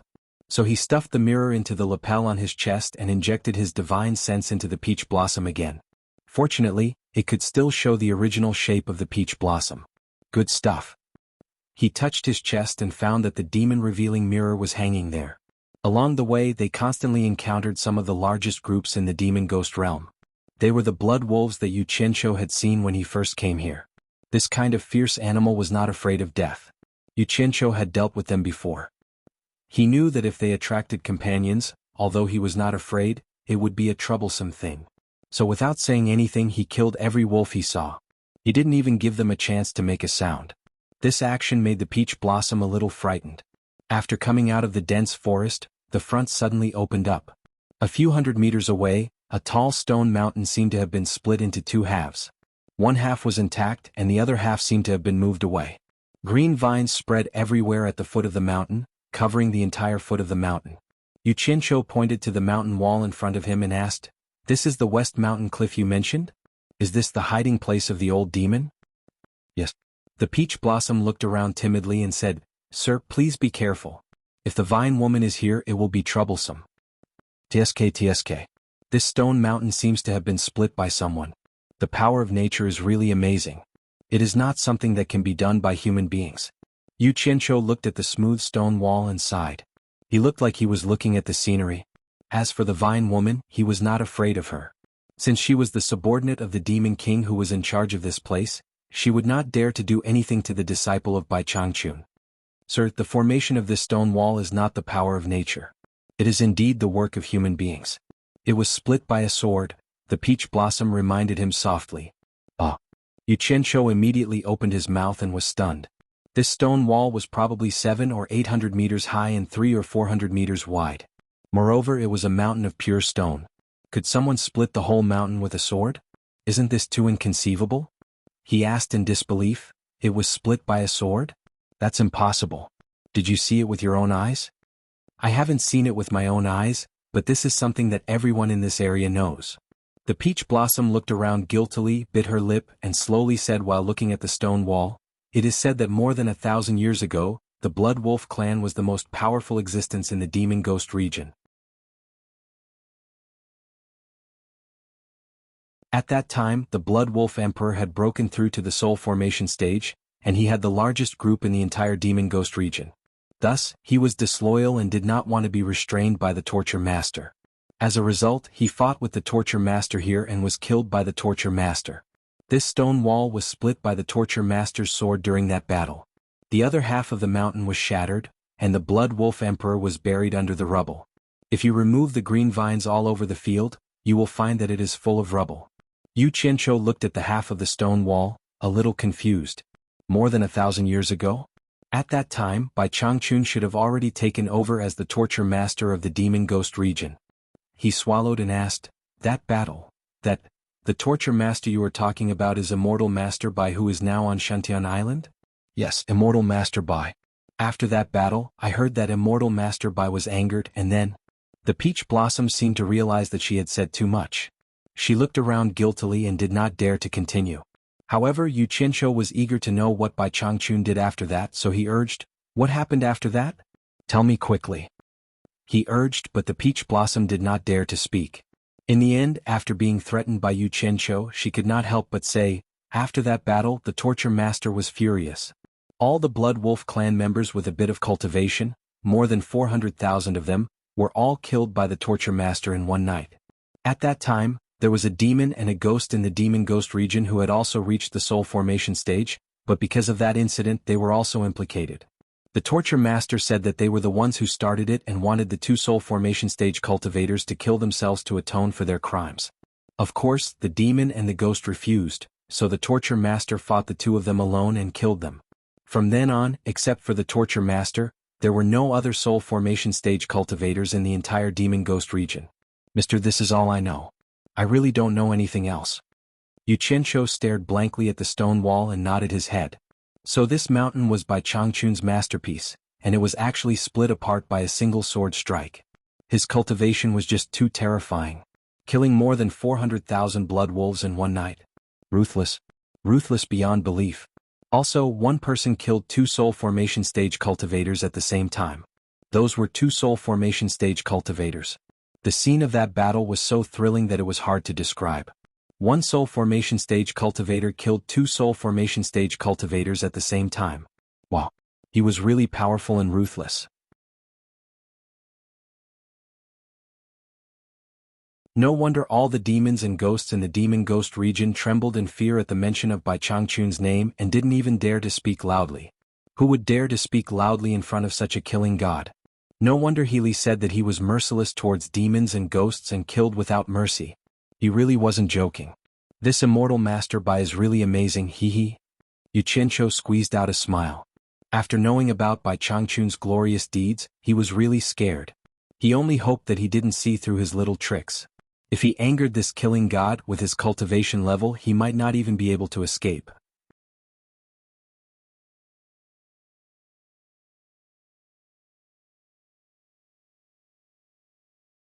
Chapter 299. However, after thinking about it, he understood Bai Changchun's difficulties.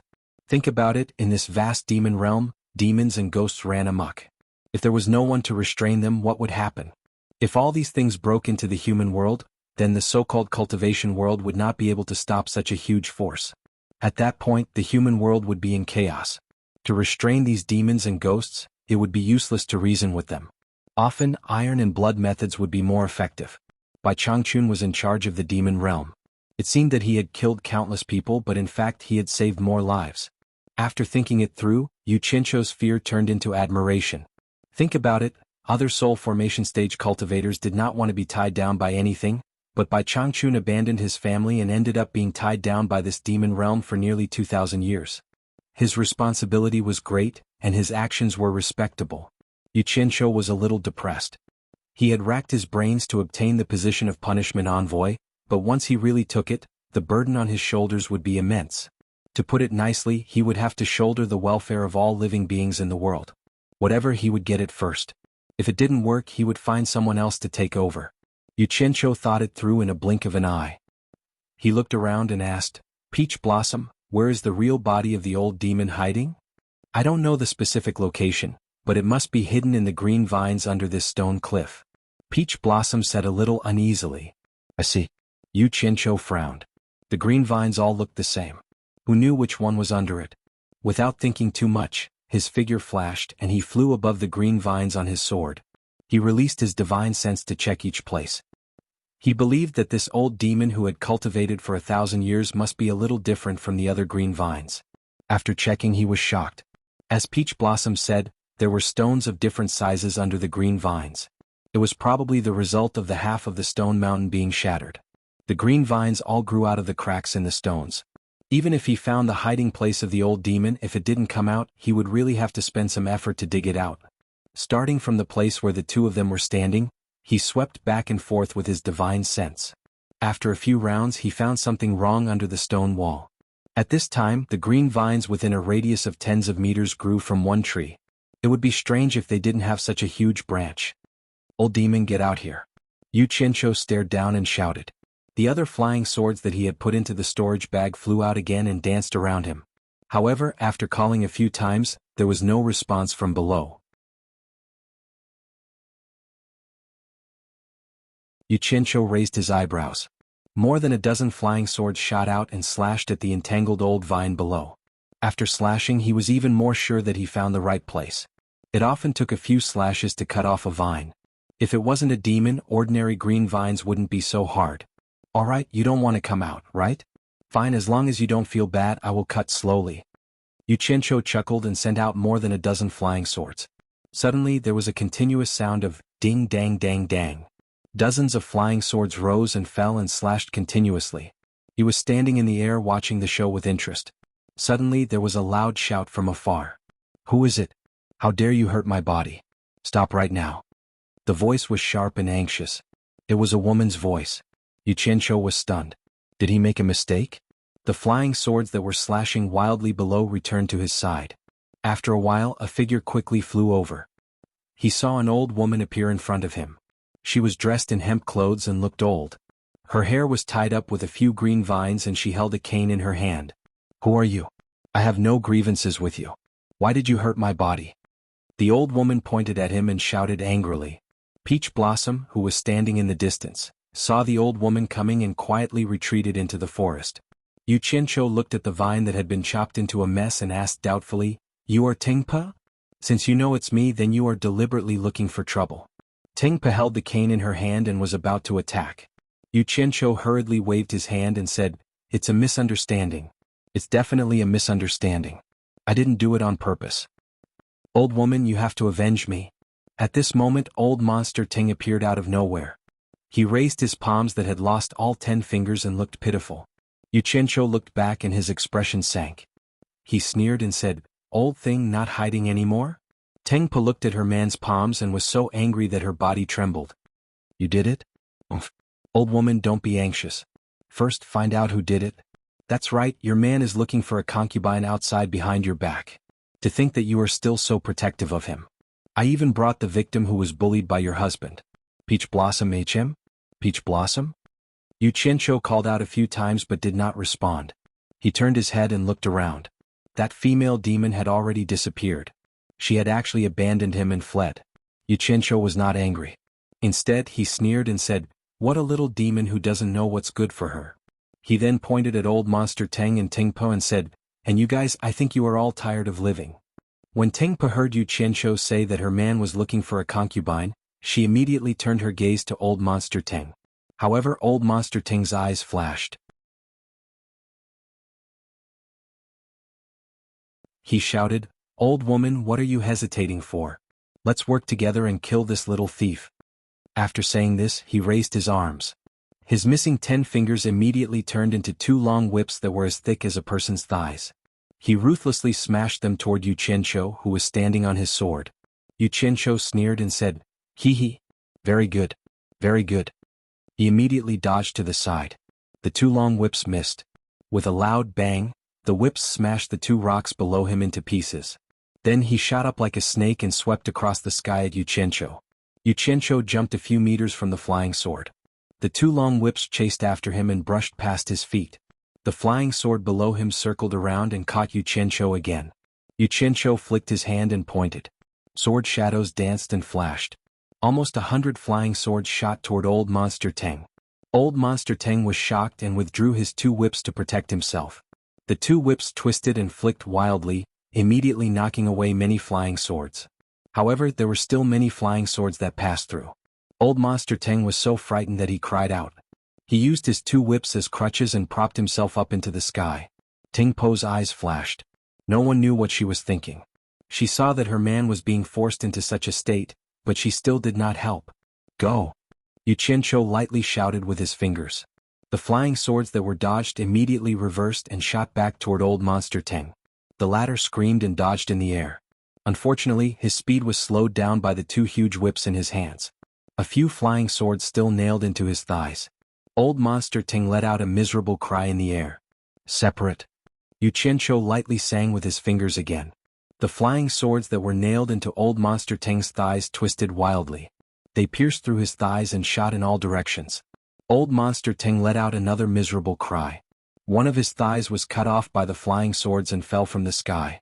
A green liquid exploded from the base of his thighs and slowly dripped down in the air. My leg. Old monster Teng cried out in sorrow. His arms that had turned into two whips went limp. He fell beside Ting Pa and supported himself with one leg. He turned around and shouted angrily, "Stupid old woman, do you really want me to die in front of you? It's coming again." A group of flying swords circled in the air and shot toward him again. Ting Pa coldly snorted. After all, this was her man. She finally made her move.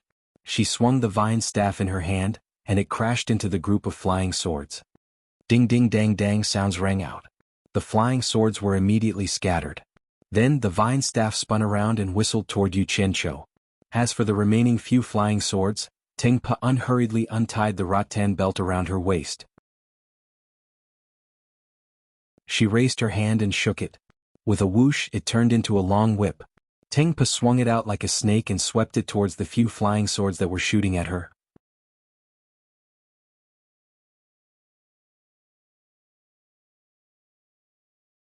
Chapter 300.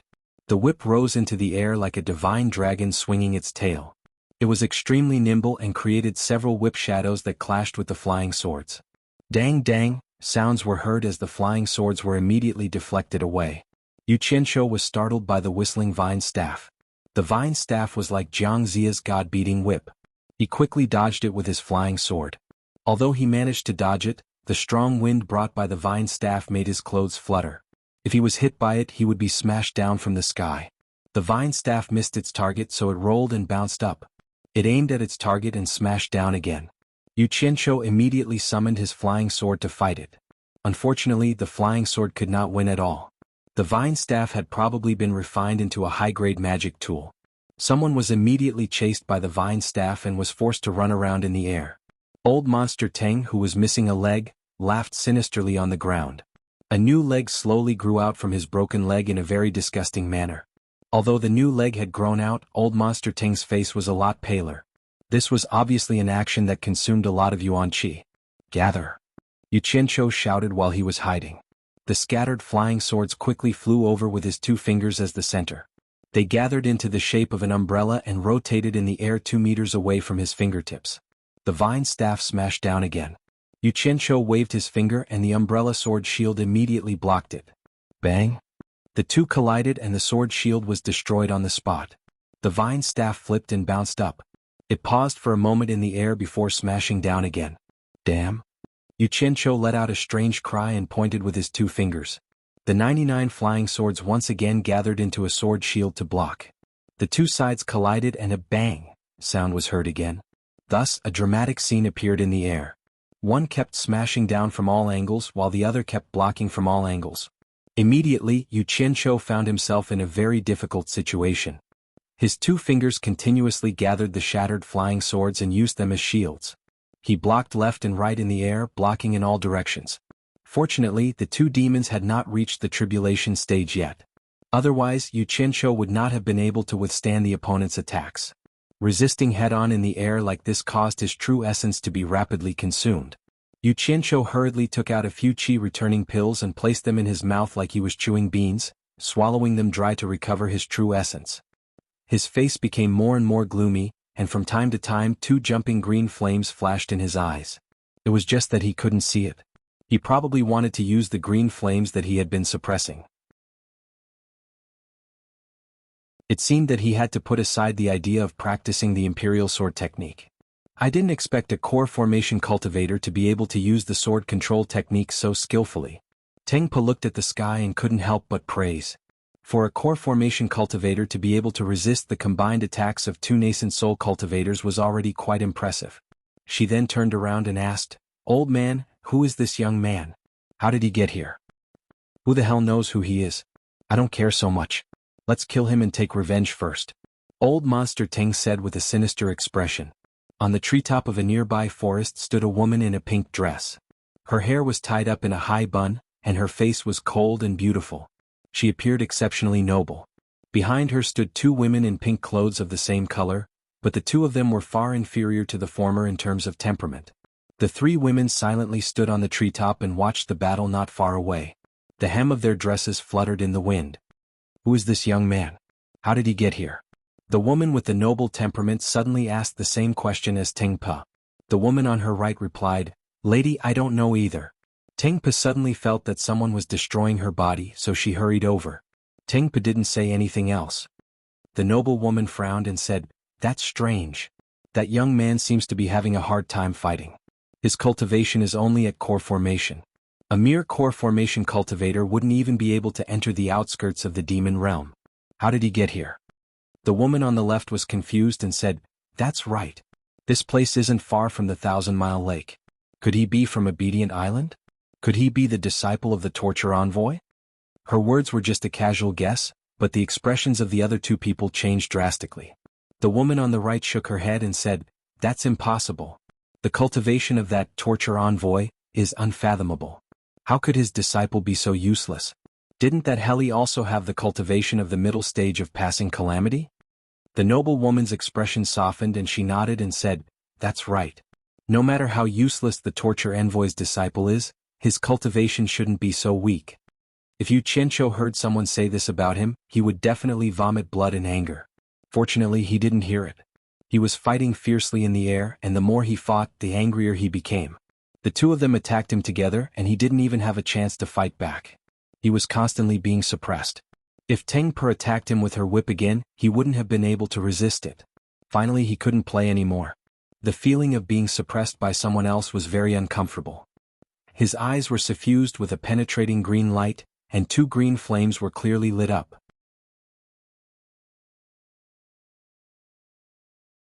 The sword shield protecting Yu Qianqiu had just been destroyed by Tengpo's cane when a claw glowing with a demonic green light quickly passed through the flying swords and grabbed the cane, which had exhausted its momentum and was about to return to attack again.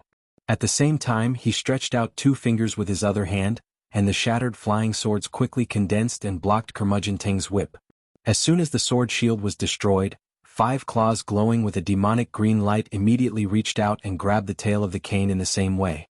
The flying sword completed its task, and with a swish, it turned into a cold light and flashed into Yu Qianqiu's storage bag.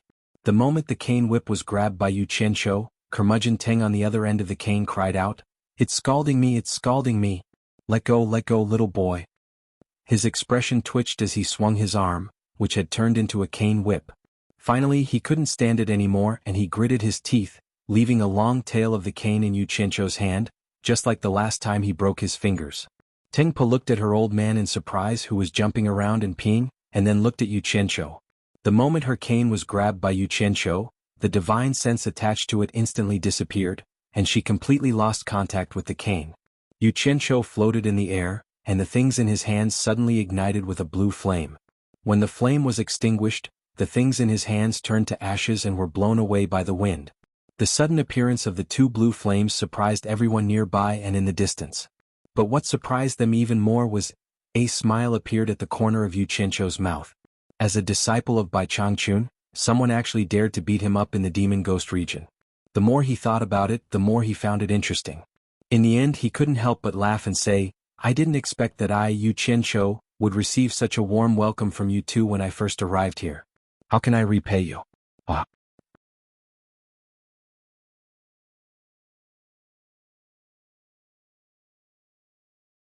Chapter 301. He might not have felt anything when he said that, but to the others, it was no less than a bolt from the blue. It was enough to make them lose their minds. Yu Qianqiu's voice was not soft. The woman who stood on the treetop like a noble empress clearly heard it, but she still could not believe it. She asked in a trembling voice, "What did he say his name was?" The two women behind her turned pale. Their eyes lost focus as they mumbled weakly, "Yu Qianqiu. He's Yu Qianqiu, the disciple of the disciplinary envoy." Instantly, the noble woman's face turned ashen, and she lost all her temperament. "You're Yu Qianqiu?" Tengpo's face was filled with terror. "Who cares what his name is? He won't be leaving here alive today. Don't show any mercy, old woman. Kill him." Old freak Ting did not learn his lesson after suffering a loss. Seeing that Yu Qianqiu had already put away his flying sword, he swung his two whips with a ferocious expression and lashed at the air. "No, stop!"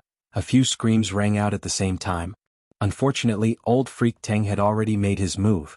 The disciple of the disciplinary envoy had already announced his name, but someone still dared to make a move. Wasn't this a death wish? It was fine if old freak Teng was courting death, but according to the disciplinary envoy's temper, everyone present would probably be implicated. No one would be able to escape. Teng Po was completely flustered. The 3 women on the treetop were confused. The 4 women's minds were blank. They looked on dumbly and forgot to stop old freak Teng. As the vine whips approached, Yu Qianqiu narrowed his eyes. Green flames surged around his body, illuminating the gloomy sky with a dazzling green brilliance. There was a person standing in the middle of the green flames. It was a very strange scene. Teng Po and the 3 women were dumbstruck, and their hearts surged with boundless sorrow. They all asked themselves, how could the punishment envoy's disciple be an ordinary person? Old freak Teng was shocked to see the strange condition on Yu Qianqiu's body. In addition to that, he heard Grandma Teng's cries from afar. He had a bad feeling about this. He was just about to pull back his whips when he saw Yu Qianqiu shoot out 2 balls of azure flames. In a moment of desperation, he retracted his whip to protect himself, wanting to deflect the incoming flames. Who would have thought that as soon as the 2 whips touched the 2 balls of green flames, it was as if the whips had been doused with kerosene. The green flames quickly spread from the tips of the whips all the way down, turning the 2 whips into ashes. Ah! Old Monster Teng let out a blood-curdling scream. How could the vine whip, which was connected to his body, withstand the pain of the azure fire? However, he hardened his heart. Before the fire reached him, his arms, which had transformed into 2 whips, once again broke off to protect himself. After losing his limbs several times, Old Monster Teng's essence was greatly damaged. He trembled in pain as he said, "Old woman, my essence is too exhausted. I can't attack anymore. Help me kill him." "Shut up." Teng Po shook her head miserably. Her face was filled with pain as the whip in her hand fell to the ground. Speechless, she knelt before Yu Qianqiu. "Old woman, you?" Old Monster Teng finally realized that something was wrong. He looked at Yu Qianqiu in horror, then at Teng Po. When the cries rang out, Yu Qianqiu immediately noticed the 3 people on the treetop. From the actions of Teng Po and the others, he could tell that his identity was no longer a secret. Yu Qianqiu withdrew the flames around his body and coldly glanced at the forest. He snorted and said, "Do you still need me to invite you over?" The 3 figures quickly flew over and knelt down as soon as they landed. The woman leading them said in fear and trepidation, "Lady Mu greets Mr. We did not know that Mr. was here. Please forgive us." "Greetings, Yao Monarch." When the woman leading them arrived, Old Monster Teng immediately knelt down and kowtowed. However, he did not expect that the person he was kowtowing to was his enemy. He was stunned. Teng Po, who was kneeling beside him, began to weep softly. The 3 women's cultivation levels were not low. From the moment they arrived to the moment they knelt down, they were so fast that Yu Qianqiu did not manage to see their faces clearly. This made Yu Qianqiu, who originally wanted to see if the 3 women were beautiful, a little depressed. He could only put away the flying sword beneath his feet and descend to the ground. He said in a deep voice, "The 3 of you get up." He did not ask Old Monster Teng or Teng Po to get up. After the 3 of them got up, they did not dare to raise their heads to look at him. Yu Qianqiu could only say again, "You are the Yao Monarch, Lady Mu? I want to see you. The 3 of you raise your heads." This little demon is indeed Lady Mu. Lady Mu bowed. She did not dare to call herself a Yao Monarch in front of Yu Qianqiu. The 3 women slowly raised their heads. Their panicked eyes also took the opportunity to observe Yu Qianqiu. Her temperament was good and she could be considered beautiful. Unfortunately, she could not compare to Bai Suzhen. Her figure was not great either, and she could not compare to Wu Lixue and the Temptress of 100 Charms. After looking at the 3 of them, Yu Qianqiu came to this conclusion. However, this feeling of raising one's head as a Yao Monarch in the final stages of the Tribulation Transcendence was not bad. If he dared to say such words in the outside world, he would definitely be hunted down. Yu Qianqiu looked at Old Monster Teng and Teng Po with slight disappointment. His gaze gradually turned cold. It was time to settle the score with these 2. He slowly walked in front of the 2 and said coldly, "Old Monster Teng, have I seen you before?" Old Monster Teng shivered and said fearfully, "No, no." "Then, have I offended you before?" "No." "Since I have never seen you before and have never offended you, why did you want to kill me when I saw you fighting with that peach blossom spirit?" "I was confused. I was confused for a moment. I didn't know it was Mr. Please forgive me, Mr." Old Monster Teng kowtowed repeatedly. In fact, he still did not know who this Yu Qianqiu was. However, the actions of Lady Mu and the others were very clear. He could only blame himself for being obsessed with that peach blossom spirit for the past few days. He did not even pay attention to the most important matters in the demon domain. Lady Mu and the others stared at him in unison. So, it was this guy who had caused all this trouble. But of all people he had to provoke by Changchun's disciple. Wasn't this the same as dragging everyone to die with him? One could imagine the expressions of the women at the moment. I didn't provoke you. You provoked me first. I'm not wrongly accusing you, am I? Yu Qianzhou's tone became gloomy. His eyes shone with a green light, causing Lady Mu and the others to shudder. No. Old Monster Teng replied weakly. Then he continued to kowtow and beg for mercy. Yu Qianzhou's green eyes turned to Teng Pa. He snorted coldly and said, I have just cultivated a set of sword kinesis techniques. Since I met you two, I can use it to practice. Do you two think that I am no match for you? We don't dare. No. The two of them kowtowed in unison. Yu Qianzhou did not care whether the two of them were telling the truth or not. He stretched out his palm and a ball of green flames burst out. A powerful heat suddenly spread in all directions. The two of them immediately sat on the ground, feeling suffocated. Lady Mu and the others could not help but take a few steps back in shock. Their expressions were uncertain. They all had the same thought. What a powerful flame. Even with their cultivation at the end of the tribulation stage, they could not get close to it. If I wanted to kill you too, it would be as easy as flipping my hand. Yu Qianzhou said indifferently as he held the ball of green flames. This time the two of them really believed him. Old Monster Teng shook his head with a pained expression. He withstood the irresistible heat and knelt down with great difficulty. He kowtowed and said, Mister, this matter was caused by me alone. It has nothing to do with Teng Pa. This lowly demon is willing to die as an apology. I beg Mr. to spare Teng Pa. Old man. Teng Pa looked at Old Monster Teng and cried out in relief. Her man was willing to sacrifice his life to save her at the most critical moment. All of the previous unhappiness instantly disappeared. Old Monster Teng was still kowtowing and begging for mercy. It's too late. Yu Qianzhou lightly spat out these two words. He turned his hand around and clenched his fist. The green flames surged and instantly engulfed the two of them. In that instant, Teng Pa suddenly threw herself onto Old Monster Teng, who was still kowtowing. It was as if she wanted to block the flames for her man. However, all she got in return were two miserable screams. As Yu Qianzhou indifferently sucked the green flames back into his palm, two piles of ashes appeared on the ground. A gust of wind blew them up and they swirled away. Lady Mu and the other two's pupils shrank. They were shocked by the tyrannical power of the green flames. It had actually burned Teng Pa and Old Monster Teng to ashes in an instant. Who said that plants were heartless? Yu Qianzhou stood with his hands behind his back and watched the ashes float away. Then, he swept his gaze over the green vines and coldly snorted. I originally wanted to eradicate the two of you, but seeing that you two were so sentimental before you died. I'll let you two be ignorant plants and let the green vines entangle you until you wither. That's me being merciful. Lady Mu. Yu Qianzhou slowly turned around and said, There's a peach blossom tree demon. Please capture him for me. I want him alive.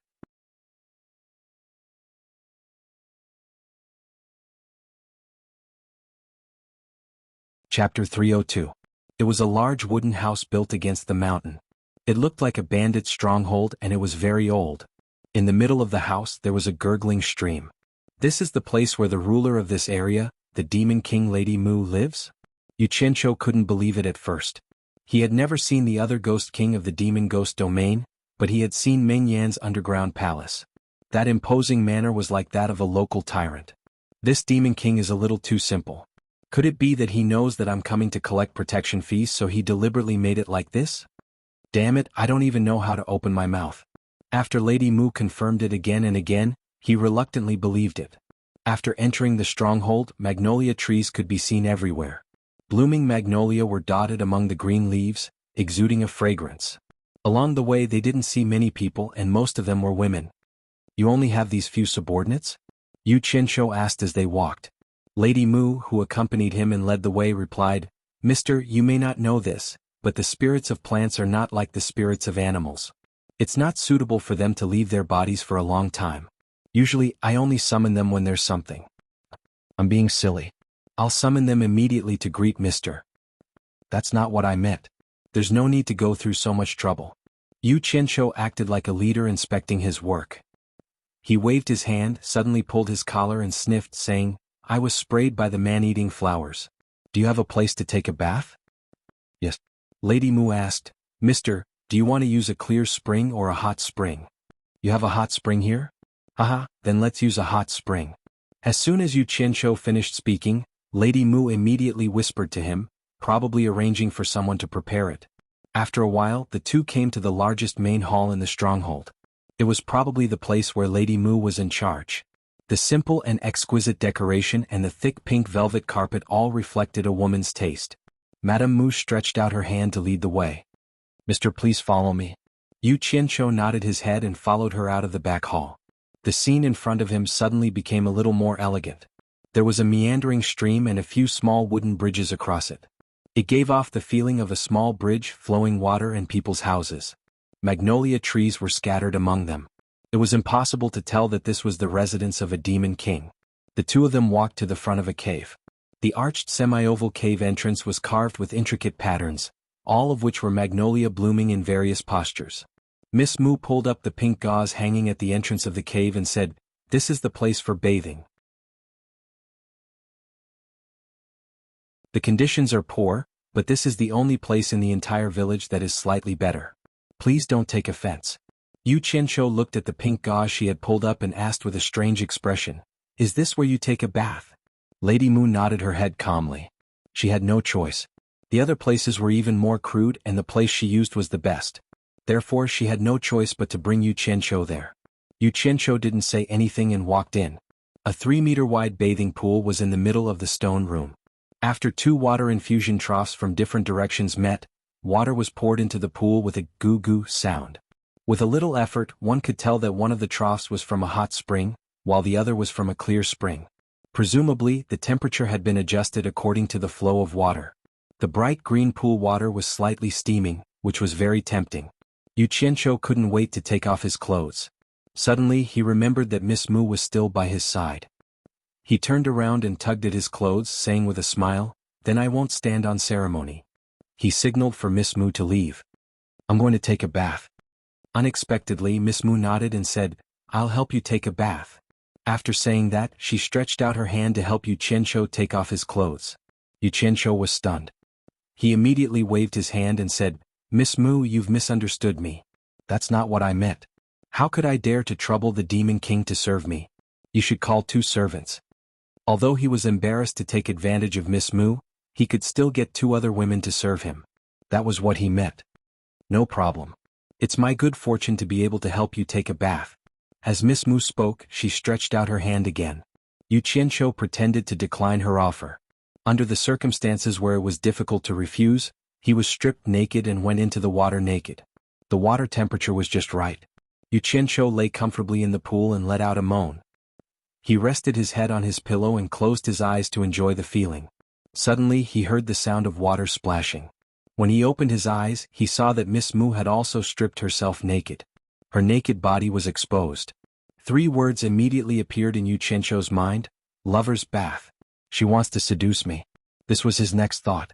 However, when he looked at the expression on Miss Mu's face, he found that she was calm and her eyes were calm. After she leaned over, she did not make any other pretentious movements. Her slender fingers lifted his feet and began to massage his feet. Moreover, her technique was very professional. It seemed that she often did this kind of thing. Yu Qianqiu found it strange. How could a dignified demon king do this often? He couldn't help but ask, "Miss Mu, how did you become so skilled?" Miss Mu smiled and said, "You may not know this, but I served the previous demon king for more than 300 years. Of course I'm skilled." "Oh," Yu Qianqiu said, then closed his eyes to enjoy it again. Since Miss Mu herself did not care, he did not care either. At first, he still had some perverted thoughts, but they were replaced by the comfortable kneading and moving fingertips. Speaking of which, he still had a certain immunity to beautiful women. The key was that the women he had were all top-notch goods. They had good figures and looks. With Miss Mu's physical condition, she really did not have much attraction for him. The strength of her fingertips was just right. They wandered around every part of his body. After a while, Yu Qianqiu actually fell asleep comfortably. He did not know how long he had slept, but suddenly he was gently woken up. Miss Mu said softly, "Sir, the peach blossom demon has been caught, and the ghost king Yin, who is in charge of the local area, is also waiting to see you in the main hall." Yu Qianqiu's sleepy eyes immediately became clear. He climbed out of the water without hesitation and said, "Let's go and see." Miss Mu followed him out of the water. She took a cotton towel from somewhere and helped him wipe his body. The former enjoyed it calmly. His thinking was very simple. Since it was already like this, there was no need to worry about the two of them being willing. Yu Qianqiu summoned a new set of clothes out of thin air. Miss Mu was slightly stunned when she saw it, but immediately helped him put it on. She also quickly put on her clothes. "Your technique is very good, the massage is very comfortable." On the way to the main hall, Yu Qianqiu suddenly said with a smile, "How many people could enjoy having a bath with a demon king at the end of the crossing calamity stage and having him give him a massage? Just thinking about it made him feel good. It is my blessing to be able to serve Sir. Sir likes it, you can come often. I can't ask for more." Miss Mu also smiled. If she could have a good relationship with Bai Changchun's disciple, there was naturally no need to mention the benefits in the future. "Haha, I'm really afraid that I can't help but come often. I can't ask for more." The two of them went to the main hall with smiles on their faces. As soon as they came in, Yu Qianqiu's face darkened. He saw the peach blossom demon kneeling there. A beautiful woman wrapped in green muslin in the hall saw that Yu Qianqiu's expression was not good. She stole a glance at Miss Mu, who smiled slightly.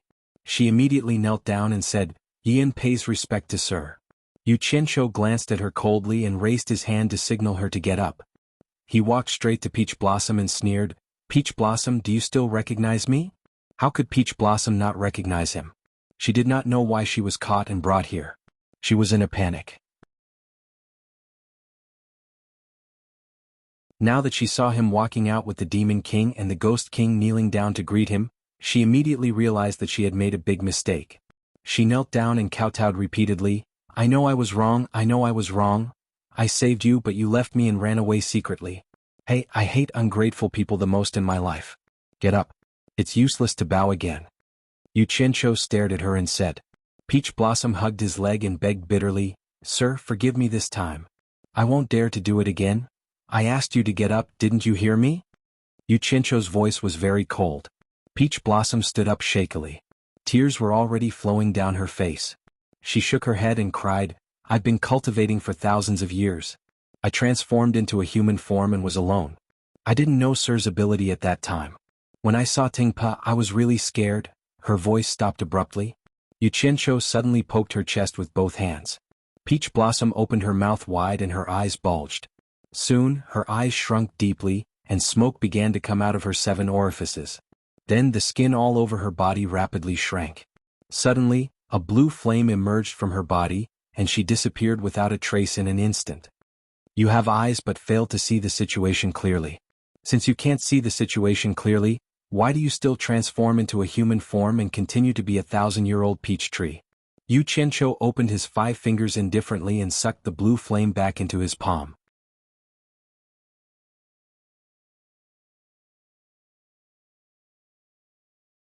Chapter 303. The thick pink carpet was not damaged at all, but there was a pile of ashes. It was hard to believe that such a powerful flame could burn on the carpet without burning it. It could be seen that Yu Qianqiu's ability to control flames had reached an exquisite level. Only Yu Qianqiu himself knew the secret. It was said that playing with fire would cause one to be burned, but he was able to control it freely. The Demon King Miss Mu was a little better. She had already seen the fate of Tengpe and her husband. But the Ghost King Yuyan was a little creeped out. Yu Qianqiu had turned the demoness into ashes with a gentle point of his finger. She thought that she could easily kill the demoness, but it was absolutely impossible for her to turn a person's bones into ashes with a flick of her finger. In particular, the aura emitted by the blue flame was extremely young. Without even trying, she already knew that it could restrain her. The disciple of the torturer was indeed extraordinary. The way he killed without batting an eye was very similar to the style of a torturer. Yuyan looked at Yu Qianqiu with more and more respect. Yu Qianqiu glanced at Yuyan, who was standing with her hands behind her back. Although he hated ungrateful people, but to kill a peach blossom here was more or less like killing the chicken to warn the monkey. He wanted to show the female Ghost King that he, the disciple of the torture envoy, was not someone to be trifled with. He walked unceremoniously to the chair in the middle of the main hall and sat down. Looking at the 2 people standing below, he said, "Since the Demon King and the Ghost King are both here, I will say what I want to say. I have something to ask of you this time. I need a batch of spirit stones. I don't know how many you can give me." Miss Mu smiled and said, The spirit stones have been prepared. Why did Mr. come here in person? Yu Qianqiu was startled and said, "What? Did you know I was coming to collect spirit stones?" Miss Mu and Yu Yan looked at each other. The former asked doubtfully, when Heli was still here, he had set a rule. Did Mr. not know? I don't know what rule. Lady Mu explained, the demon realm is divided into 300 territories, and each territory is controlled by a demon and a ghost. Therefore, Healy made a rule that each territory needs to pay 10,000 upper-grade spirit stones every month. At the beginning of every month, the rulers of the 300 territories will send people to deliver the spirit stones to the 1,000 Miles Lake, and Healy will take them all. There is no need for you to go door to door and collect them. What? Yu Qianqiu exclaimed. Each territory only needs to pay 10,000 upper-grade spirit stones every month? He still had some words in his heart. Of Mr. Are you trying to fool me? Just a single piece of land is already frighteningly large.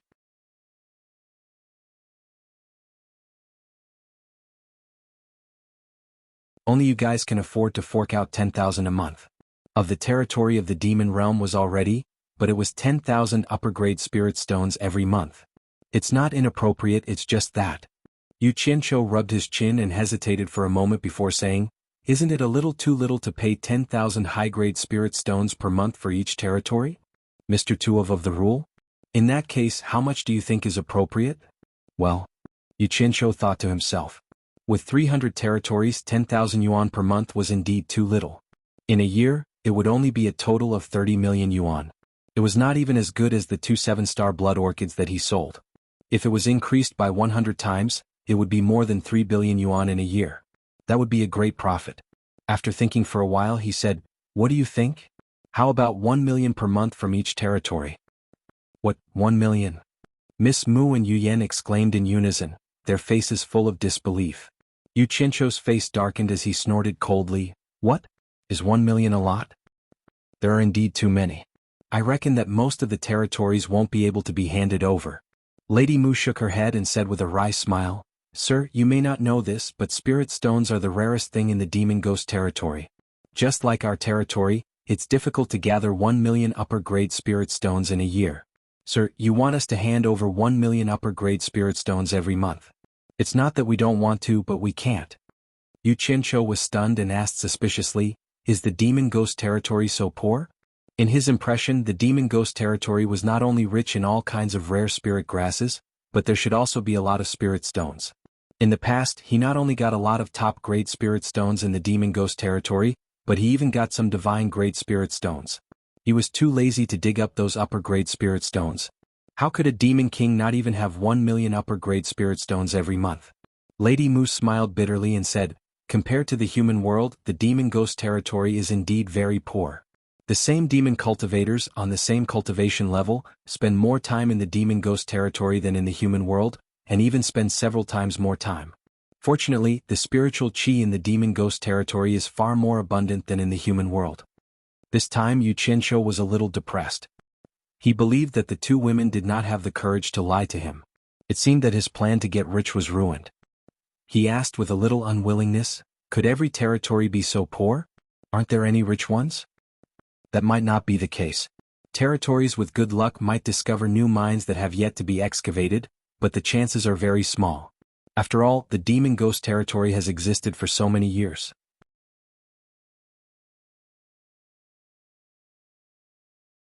Furthermore, the ratio of cultivation is far greater than in the human world. Even if a new mine is excavated, the share is also very large. Therefore, there are very few undiscovered spirit stone mines.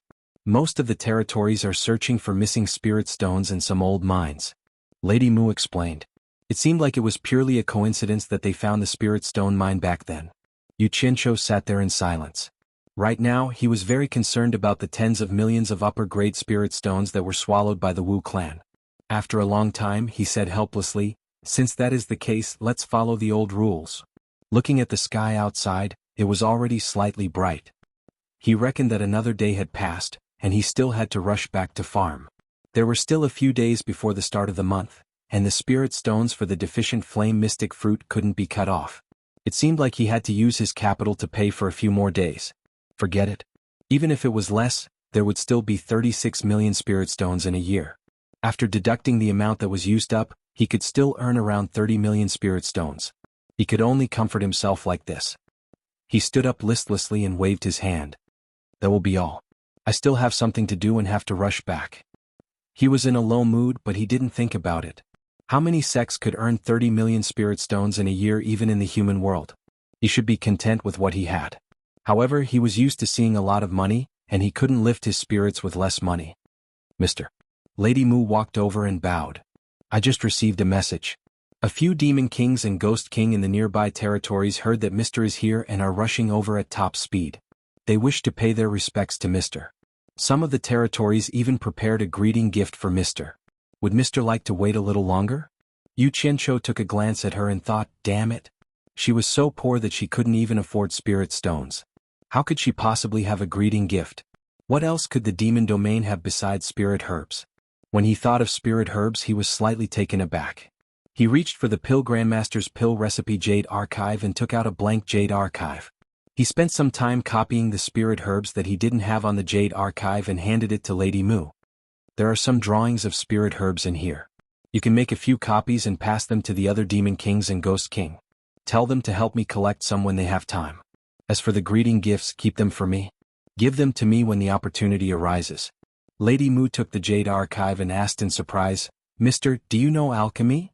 What's so strange about that? Yu Qianqiu waved his hand weakly. I'll take my leave first. He didn't know that almost no one in the demon domain knew alchemy.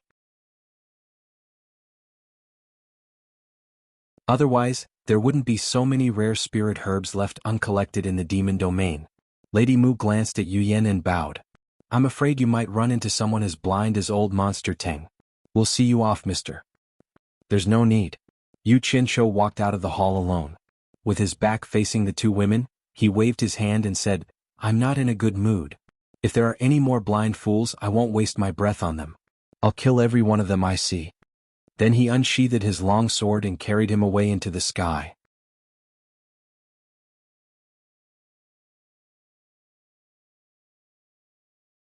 Chapter 304. After returning to Shuntian Island, Yu Qianqiu remembered that he had forgotten to ask where the spirit stones could be obtained at the 1,000-mile lake. There was no need to go back and ask. Although a small silver ball had been secretly placed in Miss Mu's village, with Bai Changchun around, he did not dare to play the trick of suddenly disappearing and reappearing, so he could only wait until that day. In the following days, in addition to taking care of the deficient flame profound fruit, Yu Qianqiu also paid his respects to Bai Changchun every morning and evening. The old man sat there cross-legged without even opening his eyes. He only let out a soft indicating that he understood. In fact, Bai Changchun did not restrict his freedom at all. As long as he served the deficient flame profound fruit well, he could play however he wanted and go wherever he wanted. However, he still did not dare to leave the demon domain. After all, he had not agreed to leave the demon domain. The surrounding houses where He Li used to live now belonged to him, so he often wandered by Changchun's door, looking for an opportunity to strike up a conversation. However, Bai Changchun was like an old monk in meditation, sitting there without moving. Yu Qianqiu was anxious. Since he had already taken him as his master, he had to get some real things out of the old man's mouth. For example, the old man's cultivation method was what he coveted the most. Just think, more than 2,000 years ago, when the old man had not yet reached the soul formation stage, none of the top masters in the cultivation world could exchange more than 3 moves with him. Furthermore, he had the ability to split a mountain with his sword. Any one of them would be enough for him to show off. Taking a step back, he could also give one of the spiritual treasures of the 4 families that he had seen last time. However, Bai Changchun had been sitting there, and he did not dare to disturb him except for the excuse of paying his respects. At the beginning of the month, he once again went to Lady Mu's mountain stronghold with his sword. When she found out that he came because he didn't know the location of the spirit stones collection, Lady Mu told him the location with a strange expression on her face. Then she helped him bathe together. He lay in the bath and made a decision. He asked Lady Mu to pass on the message that the place to collect spirit stones would be changed to this mountain stronghold. Miss Mu was naturally happy about this. It was definitely a good thing to be in contact with the disciples of the punishment enforcer. While putting on his clothes, Yu Qianqiu asked, "Didn't you say last time that someone was going to give me a gift? Have you delivered it yet?" Miss Mu, who was naked but was helping him put on his clothes, smiled and said, "They said there's no need to trouble me. When I see you, I'll give it to you personally. Are they afraid that you'll keep their things? Yuchencho asked. That's not it. Even if they wanted me to stop them, they would know that I wouldn't dare to do so. He probably wants to meet you and express his sincerity, Lady Mu said with a smile. Problem. Yuchencho snorted. He could guess what those demons and ghosts were thinking. They just wanted to get acquainted with the disciplinary envoy's disciple. After thinking about it, he decided to satisfy them, so he said, Miss Mu, send a message to those who want to see me. Tell them to wait for me here at the beginning of next month. Lady Mu, who was dressing herself, smiled and said, With your words, my place will be lively. I reckon that the 300 demon kings and the 300 ghost king will all rush here. As he spoke, he suddenly frowned and said, Mister, won't this cause too much of a commotion? What if the torture enforcer is unhappy? Damn it. It's better if he's unhappy. I can't even find a chance to talk to him. It's best if he can find me. Yuchencho's eyes flickered and he waved his hand and said, It's fine. If there's anything, just push it to me. Just say that I was the one who called for them. Speaking of all the demon kings and ghost king coming here, Yuchencho thought of Yuji, who was good at playing tricks. He didn't know if she would still come after her husband died. She probably would. Understood. Lady Mu looked at him meaningfully. If it was the Li He of the past, he would definitely be very careful and would never dare to say something like this. Lady Mu had already sent someone to fetch the spirit stones that Yuchencho wanted from the 1,000 Miles Lake. Yuchencho tossed the spirit stones into his storage pouch and rushed back to Obedient Island. He found that Bai Changchun was still sitting cross-legged with his eyes closed, meditating. He didn't know how long Bai Changchun was going to sit there. After wandering around for a few days, Miao Yi grew impatient, so he gave up on the idea of wandering around Miao Yi's doorstep. He took out a jade archive and ran to the edge of the island to study it. Recorded on it were the orbits of the star atlas of the 4 directions. Since he had nothing better to do and it wasn't like he could steal it, he might as well see if he could come up with something similar to the star flame fire technique. In the past, he had guessed that the star atlas contained 5 types of elemental magic arts, but he was still groping for the right direction, so he didn't know if it was possible. Bai Changchun didn't even need to open his eyes to know that Yuchencho had been wandering around during this period of time. With his level of cultivation, not even an ant crawling on the island could hide from him. Miao Yi was also curious about Yuchencho's actions. During the day, this kid would wander around blindly after finishing his work. When he had nothing to do, he would catch a few fish and roast them. Occasionally he would catch some birds and beasts to roast, and would even ask if Miao Yi wanted to eat them. Miao Yi didn't know whether to laugh or cry, so Miao Yi decided to ignore him. Furthermore, the wine in his storage pouch seemed to be inexhaustible, and he used it as water to quench his thirst. At night, as soon as the sky turned dark, Miao Yi would cover his head and sleep soundly, snoring loudly until dawn. Once he got up, he would run to the edge of the lake and make some strange movements with his buttocks in the air.